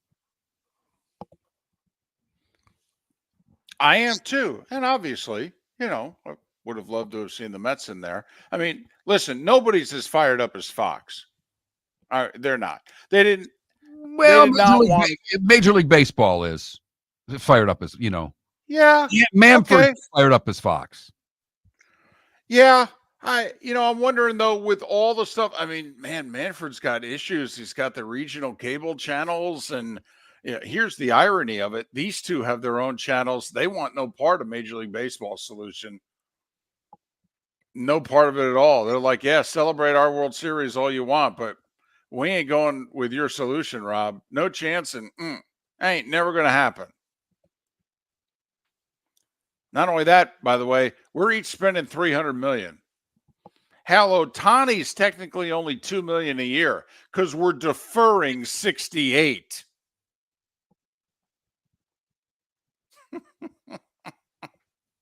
This is where I wish that the TV schedules that are already set in stone well ahead of this could be adjusted, because it would be great if the baseball started tomorrow. It really would. Yeah, it'd be perfect. Out of sight, out of mind. We're going to get 2 Monday night football games. We're going to have a Thursday night football game before we get ready for the first World Series game.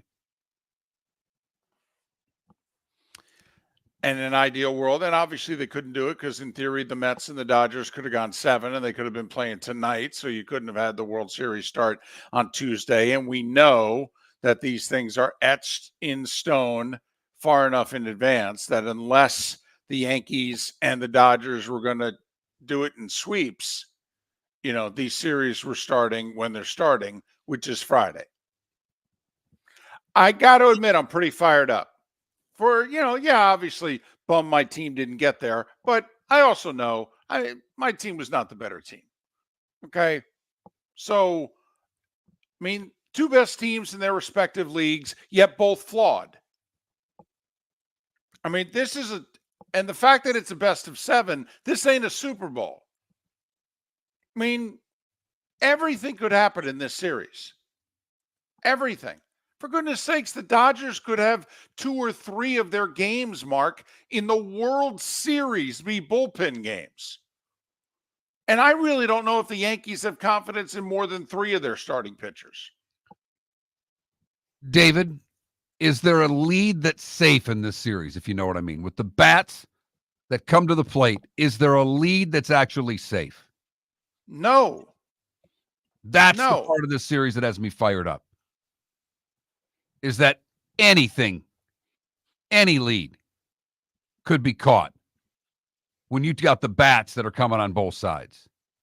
And like you said, you got bullpen games.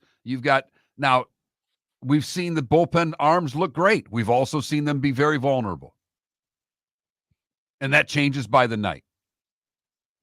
Don't know how the layoff's going to affect both teams because it's a long layoff. Going to be cold in New York. How's that going to affect the Dodgers, if at all? We'll talk to David Sampson tomorrow. He's already on record as saying there's no way Ohtani pitches. Even though Ohtani is throwing. But there's no way Ohtani pitches. Do you think he pitches? No, I don't. Boy, it'd be great if he did. Oh, it'd be amazing. It'd be amazing. And you could see a scenario where the Dodgers pitching staff's worn out. And they could use an inning, maybe 2. And obviously, wouldn't it be something? I mean, the World Baseball Classic had it a year ago where they had Ohtani against Trout in the 9th with the title on the line. I mean, could you imagine 9th inning, whether it's in the Bronx or Chavez Ravine, Ohtani on the hill? He's got 1 inning in him. And he's facing some combination of Soto, Judge, and Stanton.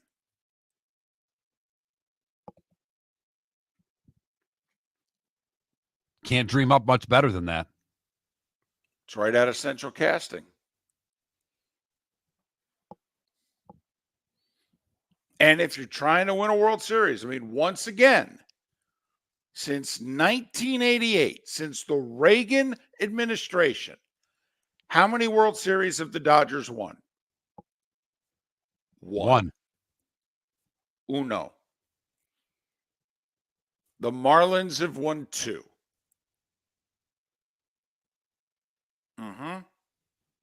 For all the winning that they've done, they've won 1 in over 35 years.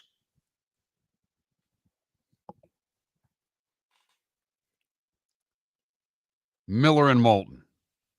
Trying to get you fired up for the Baseball World Series. We'll have plenty of time to get into that because, well, they don't start until Friday.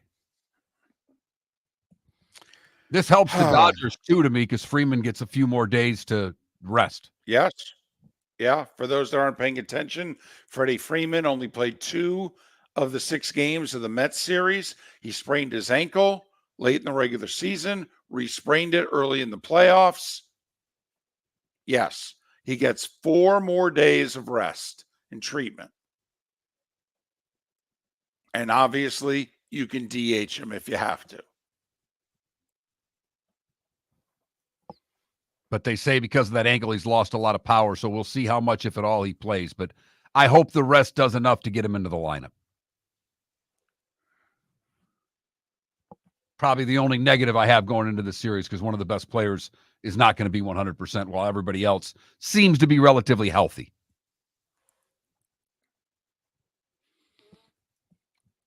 But listen, we'll bring David Sampson on tomorrow. And however he and anybody else that we get on the show this week, Mark, there's not a scenario that I can't see play itself out. Remember, the Dodgers pitching was shot. And then they won 4 out of 5 games without giving up a run. And their pitching was shot. Pretty good for pitching being shot. The back end of the Yankees bullpen didn't get the job done. You know who got the job done? People Boone never thought he'd be putting in a tight situation against the Guardians. And they got it done in both of the last 2 games.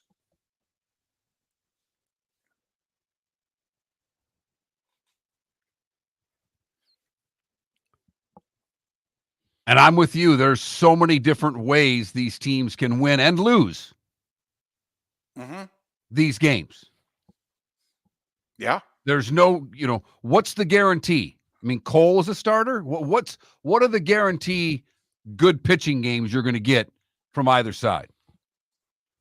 Well, and also, okay, you send an all-star starter out there.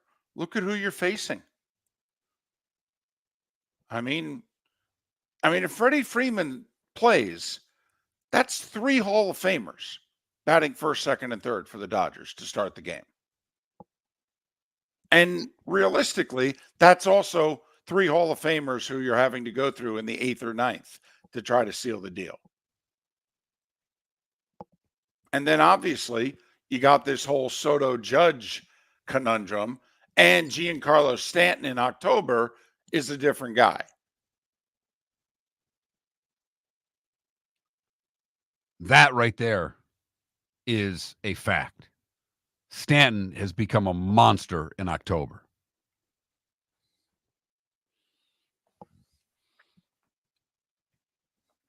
Plus, he's a SoCal guy. I mean, this is when he dreamed of the World Series. I'll bet he dreamed of playing for the Dodgers.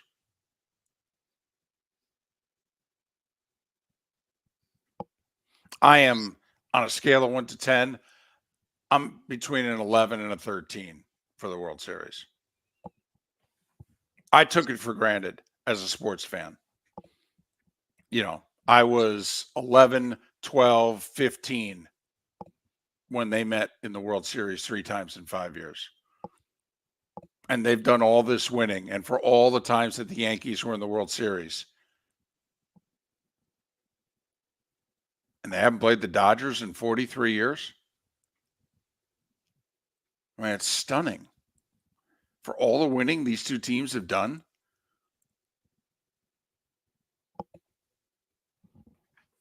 So I can't wait. I'm all in. And the playoffs have been terrific so far. So, right now, if I said the series is going to go 6, you going to sign up for that? Oh, my goodness, yes. Now, if I can get picky, I'd love it to be 1-1, 2-2, but yes. Because I will say, I think either of these teams can win 3 or 4 in a row against the other. Absolutely. Well, it doesn't happen very often, but I just think. With the uncertainty in pitching, with the way these lineups can both produce hits, they can get on a roll. Totally. Miller and Moulton. Good, bad, and ugly. What's on tap? Today was the day when. It's all about 25 minutes away. Thanks for listening on an Overreaction Monday. American Paint Supplies, for nearly 30 years, is your one-stop shop for all your coating needs. If you are a designer, a contractor, a professional painter, or a weekend warrior, American Paint Supplies is the place where experts go to get expert solutions. At 6100 Shirley Street in Naples off of Pine Ridge, American Paint Supplies delivers the best solutions with the best products with the best support. Meet Gene and his team today at American Paint Supplies. Call 239-566-2700. That's 566-2700 or online at AmericanPaintSupplies.net. Mark Miller for Molly Maid. Why Molly Maid, you ask? Trust. Moulton was a customer for 15 years. Affordability.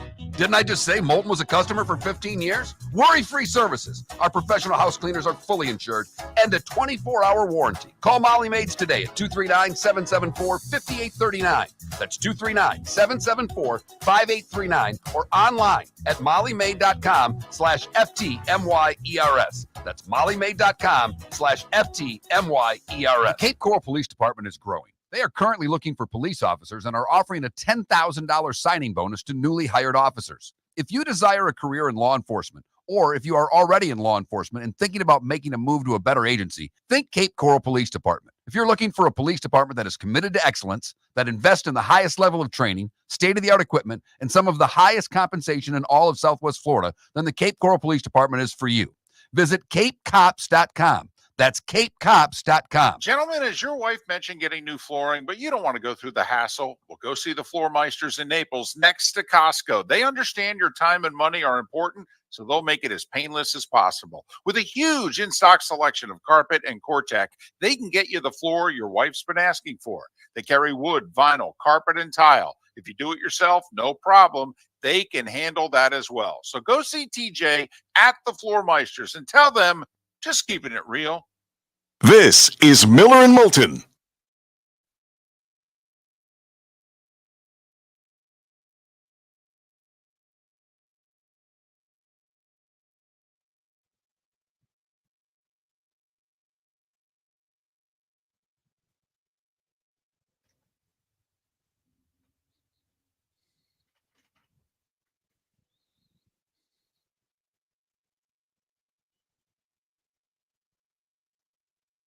No napping over there, Felipe.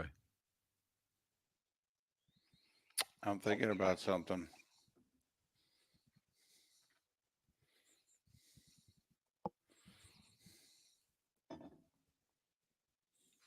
You know, it would have been great if we could have had a camera on Felipe when he was falling asleep, Oh my God. even though it was radio.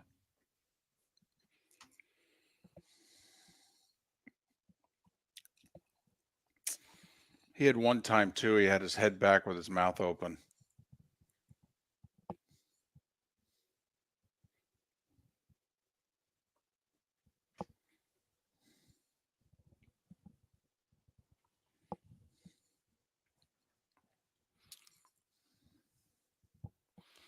Well, ESPN Radio has the radio call, so I'm guessing that's Boog Shambi.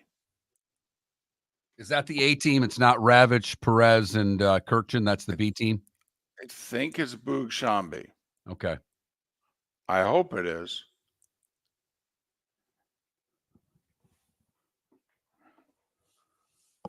And it's Joe Davis and Smoltz, obviously, on Fox. I have no problem with the Ravitch because I thought Perez did a really nice job, and I like Kirkchin. I love Kirkchin on the radio. I just like hearing him. Yeah, he just gets so excited.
Does Otani's former translator get a ring? That's outstanding. I That's when you typed that before, Adam. I wasn't going to read it on the air, but that was funny.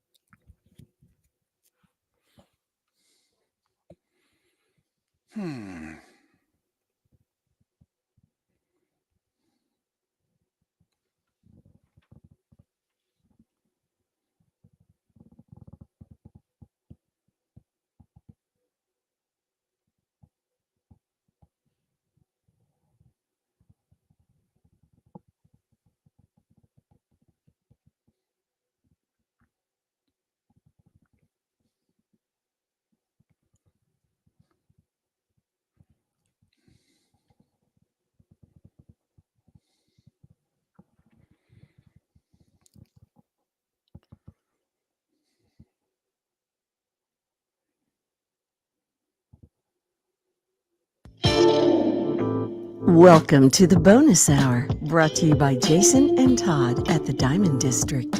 And now, here's Mark Miller and David Moulton.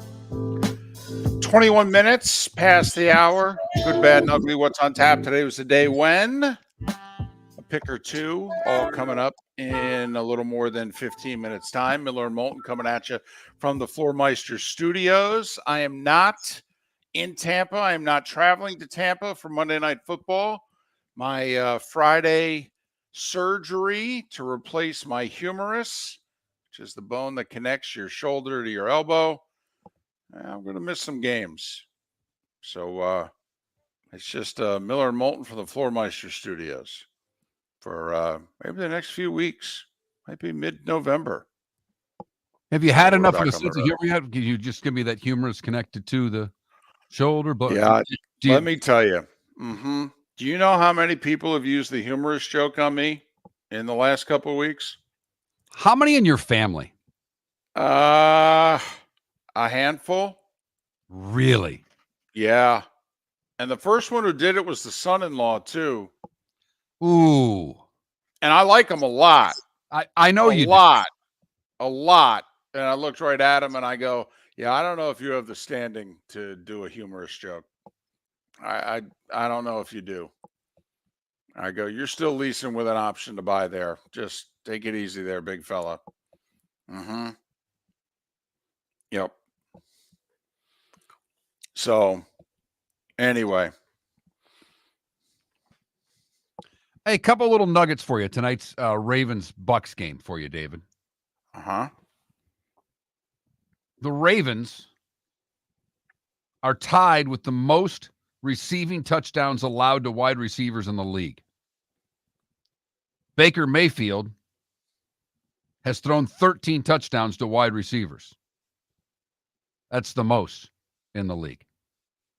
Seems like a good matchup for Baker. Baker's covered each of his last 3 games as a home underdog. They're a home dog.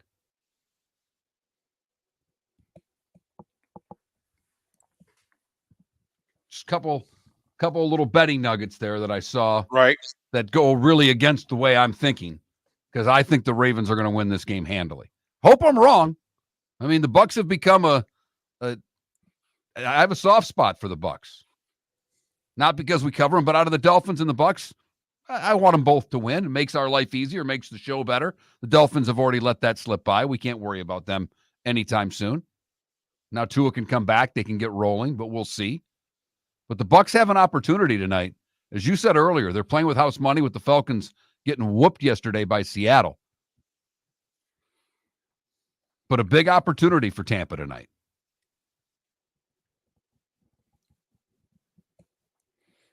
I think they're competitive tonight. You seem to think that Baltimore takes care of them. I think that Tampa Bay hangs around for a while. I think ultimately Lamar and company are too much, but I actually think that Tampa hangs around. I think they score some points early in the game. Well, what this is showing is that secondary for the Ravens is vulnerable. And Tampa's got the QB and the receivers to take advantage of it. We'll see if they can do it. One other little nugget, doesn't really mean much, but if Derrick Henry, he's had a TD in every game this year. If he gets one tonight, that ties a Ravens record with Willis McGahee. And he would join Delvin Cook and Emmitt Smith as the only players in the last 35 seasons with a 7-game rushing TD streak to start the season.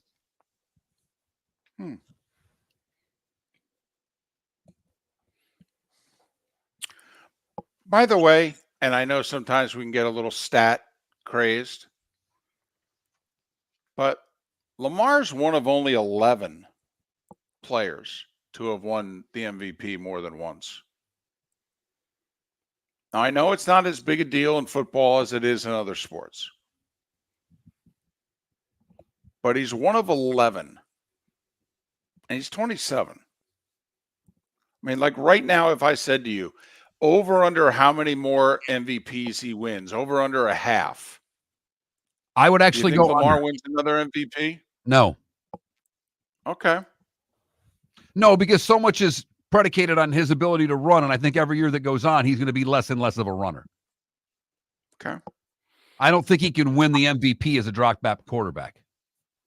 And I don't know how many more I will years say a dual threat quarterback at the level he is right now. he has been very vocal in recent weeks as shooting down any and all conversation about him individually. I mean, Lamar is now becoming very vocal, like, listen, it's all about winning at this point. I've won my awards. We've won a bunch of games. We haven't won what we've needed to win. Period. End of sentence. And the guy in Kansas City is not showing any signs of slowing down. And obviously, he's one of the other 10.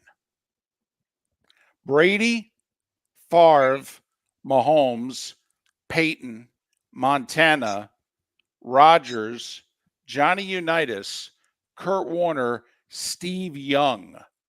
Those are the quarterbacks who have won 2 or more MVPs. There's only one other non-quarterback to have won 2 or more MVPs. Jim Brown. I was going to say Jim Brown, yeah. Mm-hmm. So, unless but they think were about it also, like baseball, that they wouldn't let you win 2 in a row or something like that. You know what I mean? Yeah. But think about it. Montana and Young obviously did it for the same franchise. Favre and Rodgers did it for the same franchise. Yikes. Hey, when you watched Aaron Rodgers yesterday, I mean, he's got weapons. Got Breece Hall. Got Garrett Wilson. Got Devontae. They'll be sharper. They'll be better.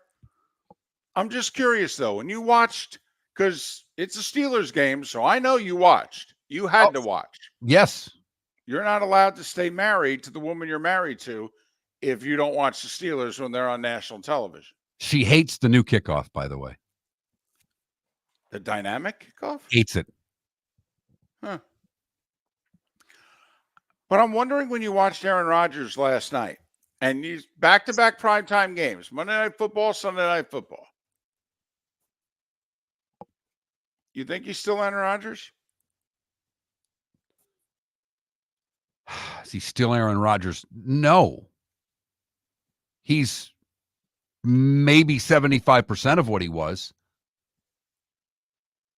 But he doesn't have the mobility, which hurts him greatly. And I don't mean running the football. I mean moving around in the pocket. He seems to want to get rid of the ball before he extends a play. And he was good at extending plays. That in and of itself detracts from his overall well-being as a quarterback. There was a throw on a crossing route yesterday. I think it was second quarter. He missed a receiver that was wide open on a crossing route in the second quarter. And I thought to myself, I don't know if I've ever seen that. And he was not pressured. He wasn't. And I'm like, huh. Can't remember the last time he did that. You know, just looking for those little signs that, like, I don't know if he's a top 5, 6, 7, 8 quarterback anymore. No, I think he's a middle of the pack guy. But there are great weapons on that team. And we'll see how much Adams helps as it goes on. Because, again, as we mentioned earlier in the show, David, they got to figure out a way to win 7 now. Yeah. Minimum. Yeah, they have 10 left. Same with the Dolphins. 10 left. They got to go 7-3.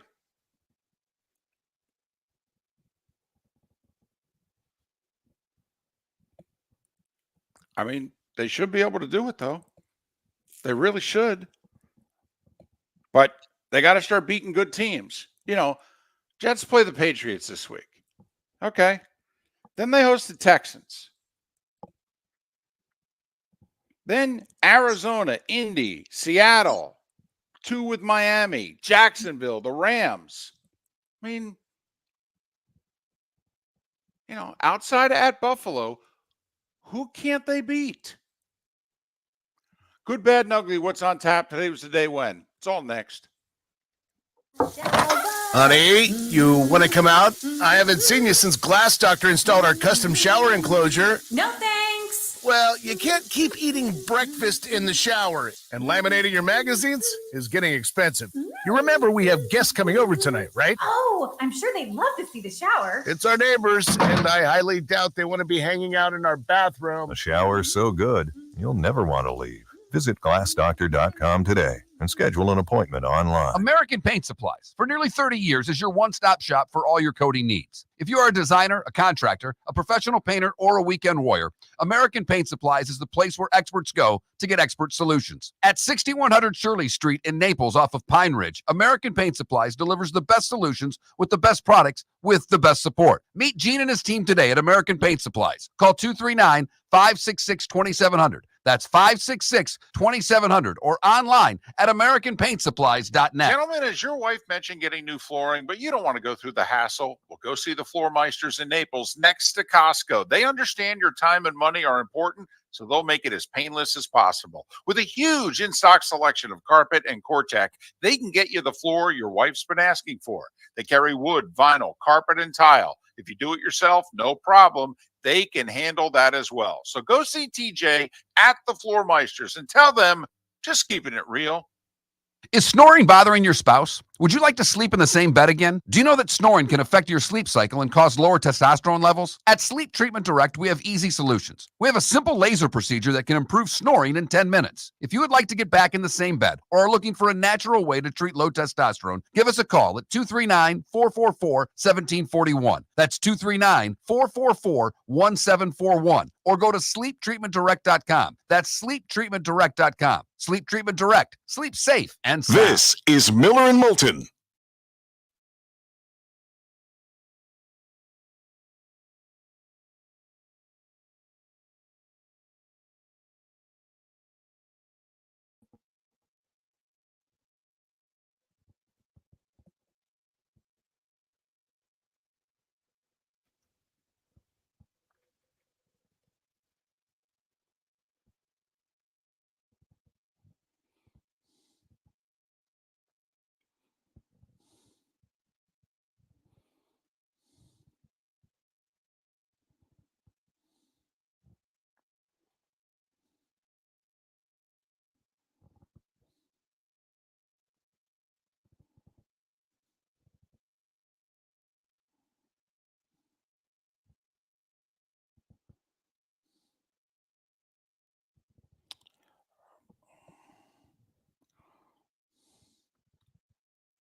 Ooh.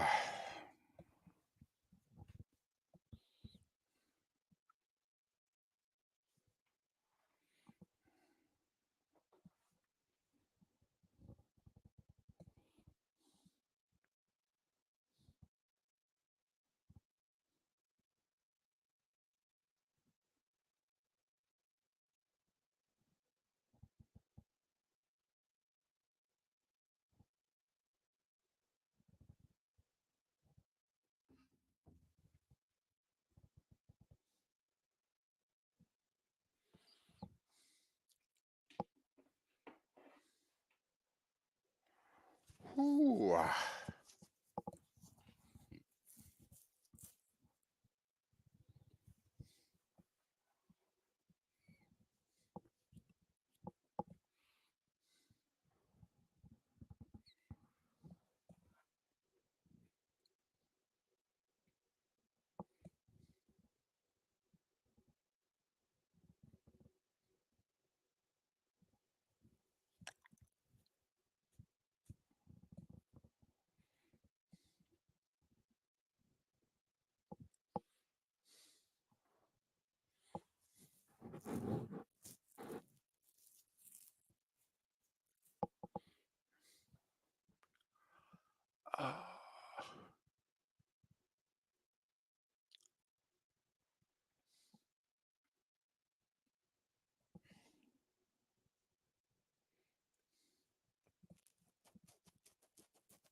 Whew.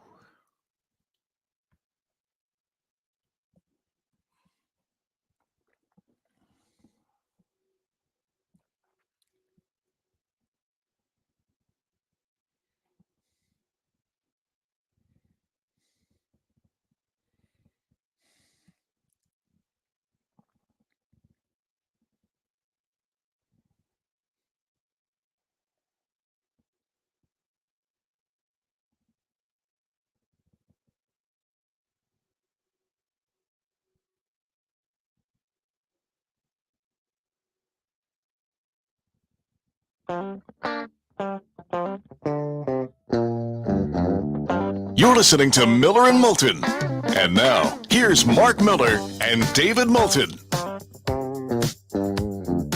22 minutes till the top of the hour, 16 until we're done talking the home stretch of Miller and Moulton on this Overreaction Monday. It's the Diamond District bonus hour. David Sampson, Pat Kerwin, at the very least, join us on the show tomorrow as we'll look back at how the Bucks did on Monday Night Football, look ahead to the World Series, and for that matter, Mark, look ahead to the start of the NBA season, which tips off tomorrow. Ready or not, here it comes.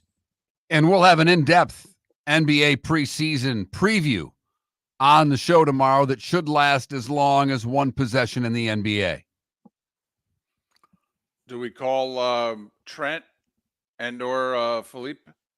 And just, if I can not get a tell him we're 24-second shot clock installed between now and then to tick down on them, it's the only way that it happens to me. Reminder, if your commercial property was impacted by the devastation of Hurricane Helene or Milton, 360 Fire and Flood is here to help. Whether you've been affected by wind, water, debris, or need temporary power, our dedicated team of restoration experts is standing by to help restore and rebuild your property and your community. Call our national emergency phone number at 833-360-3334. Visit our website at 360fireflood.com and mention you heard us here on the Miller and Moulton Show.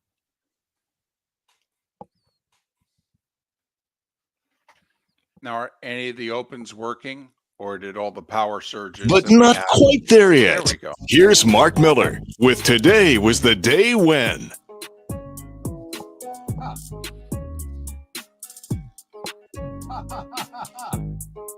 See, for your segments, they worked. For mine, it didn't. Well, I've had The power 14 people in here fixing them. The problem is that the little surges may have knocked out the thing that I do the today was the day went on, and it's gone. Oh, so your material's gone. Completely gone. Oh, great. That's fantastic. Is it now? All right. See if we can do this on the fly. Wow. I mean, I spend time on this every night. I know you do. You edit it, and yeah. Mm-hmm. All right. The A's beat the Mets in 7 today in 73. Reggie Jackson, the MVP. And Dick Williams quits right after they win the title. Yeah. Yeah, think about that. You three-peat, and the manager doesn't make it through the three-peat because he hates the owner so much.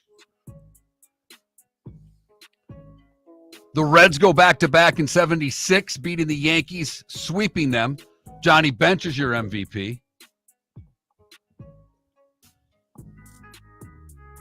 The Phillies win their first championship in franchise history today in 1980, taking down the Royals in 6. The MVP, you know who it was, David. Michael Jack Schmidt. You're damn right. I just remember second to last out of the 9th, Phillies clinging, I think, to a 2-run lead, and the normally sure-handed Bob Boone trying to catch a foul pop-up, and he missed it, and it went off his glove, and Pete Rose caught it on the deflection. And I remember Rose running back to the mound, and he was bouncing the ball off the turf. He was bouncing it like he was dribbling a basketball.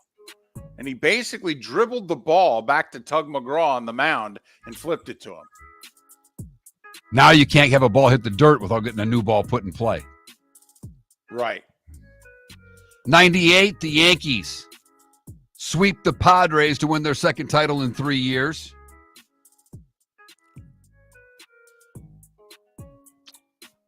Huh.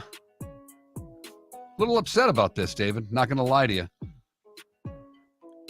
That's about all I got because best laid plans of mice and men disappeared with one of the power glitches that turned my computer off during the middle of the show.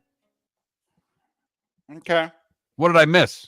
You got anything? Well, I do just because of the name. All right. And I have to admit, it's a little juvenile humor here. I don't normally do this. We don't normally do this. Okay. But Mark, it was a Civil War battle.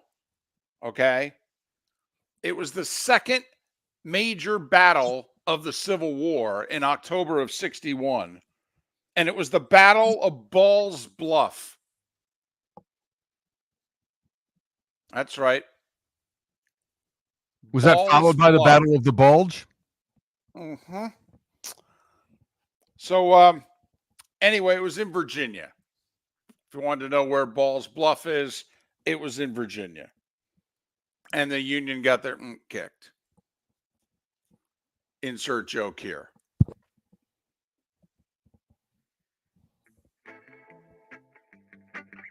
Time to see life a little bit differently. Here's Mark Miller with the good, the bad, and the ugly. What you got, Mark? For the good today, we go to Illinois, where a guy was going to buy a lottery ticket, and the lottery vending machine wasn't working right. Said he wanted to buy a ticket for a different game. The machine got stuck on Lotto. I was a bit frustrated. I said, what's going on? The machine won't give me the right game. So I decided I might as well buy the Lotto ticket. $9.2 million. Nice. Well done. Well done. For the bad, we go to Naples, where a Naples man was arrested for leading Collier County deputies and Florida Highway Patrol on a chase in a stolen pickup truck. The F-250 was heading north on I-75 when troopers had to stop the vehicle with a pit maneuver on Alico Road in Ben Hill Griffin. David Alonzo ran and hid in a drainage canal, but he was arrested a short time later. David looks like someone that would steal a truck. Finally, the ugly. We go to Cape Coral. We're Cape Coral police, huh? Finally getting in on the ugly. That away, boys. Took down Elizabeth Novak, a 23-year-old who went into a Target store with a child under the age of 10. Loss Prevention provided video that captured Novak loading up a cart worth of merchandise before giving it to the kid and using the child to walk out the store with the stolen items. It's about $1,100 worth of stuff, including a barista machine and a vacuum cleaner. Detectives began investigating and sent her picture to other officers and detectives. It has led to other thefts in the area. And that, David, is the good, the bad, and the ugly. Brought to you by the Cape Coral Police Department, taking down one in the Cape. Elizabeth Novak, don't mess with the Cape Cops. Go to capecops.com. They are still looking for new officers. $10,000 sign-on bonus for any new officers. That's capecops.com. No baseball tonight, since the Dodgers wrapped things up with the Mets last night. No baseball till Friday. No basketball till tomorrow. NBA season tips off tomorrow. One hockey game tonight. NHL Network, besides possibly a regional cable channel near you. Lightning in Toronto to face the Leafs. Curious. Both teams on a bit of a roll. Both teams scoring goals. Would you bet the over 6.5 tonight?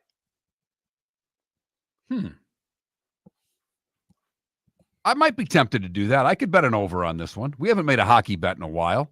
I mean, our systems have been working, so let's deviate from the system and do something completely unorthodox and start losing some money again. Right.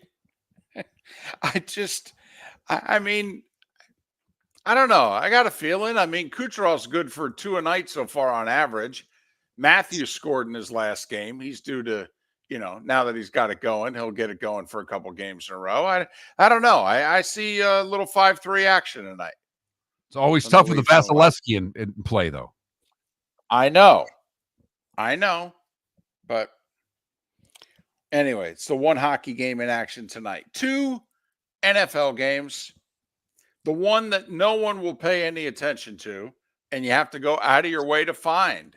9 o'clock Eastern, streaming only, ESPN Plus. Chargers in Arizona, just a 1.5-point favorite. Arizona scored, I think it was 28 or more points in their first 2 games, and in their last 4 games, they've been averaging like 16 points a game. So can Arizona score some points tonight? Chargers a 1.5-point favorite, 9 o'clock, streaming only, ESPN Plus. And then the Ravens, a 3.5-point road favorite in Tampa. 8:15 simulcast, 4-letter network, 3-letter network. Over under a 50.5. Vegas says this game is 27.5 to 24. Place your bets accordingly. Home teams so far this week are 7-6 in the NFL. Favorites against the number are 7-6 so far this week. 2 road favorites tonight.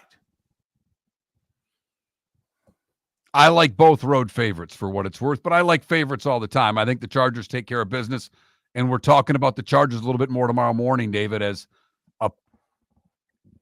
a player in the AFC. That'd get them to 4-2. Yeah, these are the games that you have to win, to be honest. Yes. And you win these games. What you talk about all the time, the coach that you ran into early in your broadcasting career that just said, if you beat the teams below you in the standings, there aren't many teams below you at the end of the year. All right. And I know they're not in the same division, but I mean, the Chargers have a winning record. The Cardinals do not.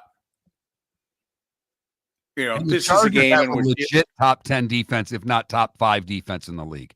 They have to be recognized for the defense that they're playing. they're giving up on average of 13 points a game. And no one's talking about the Chargers defense. We talk about the Jets defense and the Steelers defense and other teams, and we don't talk about the Chargers, and they are on par with the best defenses in the league right now.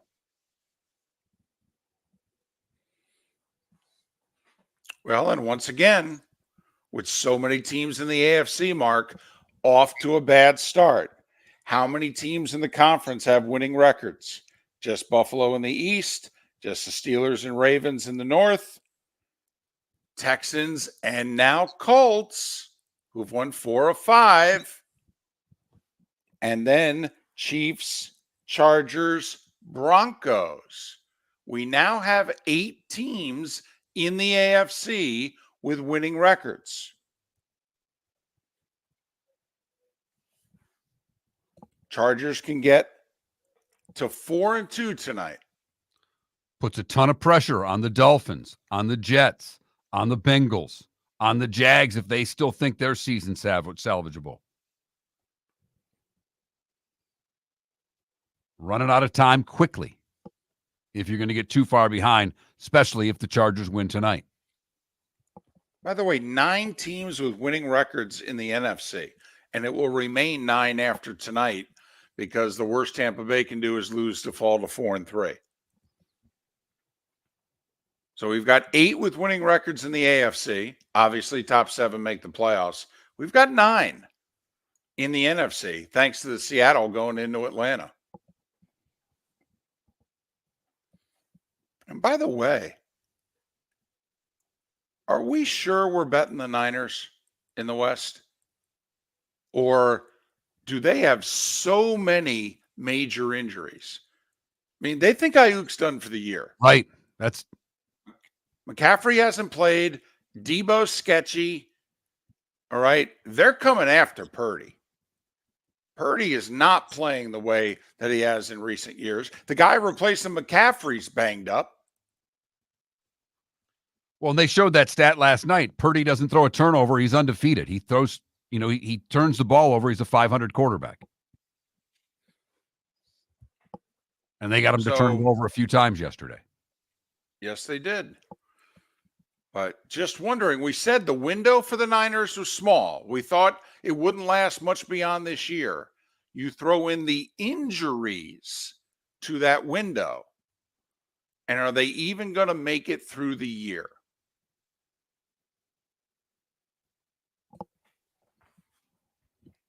Still like them in that division, David. I still do. I don't trust Seattle as well as they played yesterday. I want to see what Seattle can do following 3-game win streak, 3-game losing streak. Big win yesterday. Let's see where they go from there. Miller and Moulton. NBA season tips off tomorrow. We'll look back at the Bucks on Monday Night Football. Hey, thanks so much for being with us. Overreaction Monday here on Miller and Moulton. We started our show 18 years ago and have been fired 3 times. But Miller and Moulton have never lived on the edge like we are now. We have our best morning ratings ever and are steadily adding affiliates. Yet, we only have a few sponsors, and if that doesn't change, we cannot continue. But if you want to advertise on Miller and Moulton, reach out to one of us directly by texting sponsor to 21,000 or by contacting me on X at @MarkMiller or David at @TheDavidMoulton. You can save Miller and Moulton and make your business some serious money by texting 21,000 now. Gentlemen, as your wife mentioned getting new flooring, but you don't want to go through the hassle, well, go see the Floor Meisters in Naples next to Costco. They understand your time and money are important, so they'll make it as painless as possible. With a huge in-stock selection of carpet and Cortec, they can get you the floor your wife's been asking for. They carry wood, vinyl, carpet, and tile. If you do it yourself, no problem. They can handle that as well. So go see TJ at the Floor Meisters and tell them, just keeping it real. At Physical Therapy and Balance Centers, our goal is to help you love your life.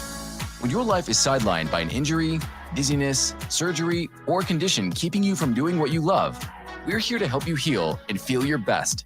Our therapist's evaluation will determine the root cause of your health challenges, resulting in a unique treatment plan customized just for you. Visit www.physical.com to find your nearest location and see how we can help you love your life. Wine glasses never fall over until you get a brand new rug. Oh no! Ketchup bottles act normal till you're wearing a new shirt. Oh, you kidding me? And rocks lie peacefully on the road till the day you get a brand new windshield. Then they fly up off the road and attack without mercy. That's why new windshields from Glass Doctor come with our windshield protection plan. Unlimited repairs and one replacement for 12 months. Don't just fix it, protect it. Glass Doctor. A neighborly company. The Cape Coral Police Department is growing. They are currently looking for police officers and are offering a $10,000 signing bonus to newly hired officers. If you desire a career in law enforcement, or if you are already in law enforcement and thinking about making a move to a better agency, think Cape Coral Police Department. If you're looking for a police department that is committed to excellence, that invests in the highest level of training, state-of-the-art equipment, and some of the highest compensation in all of Southwest Florida, then the Cape Coral Police Department is for you.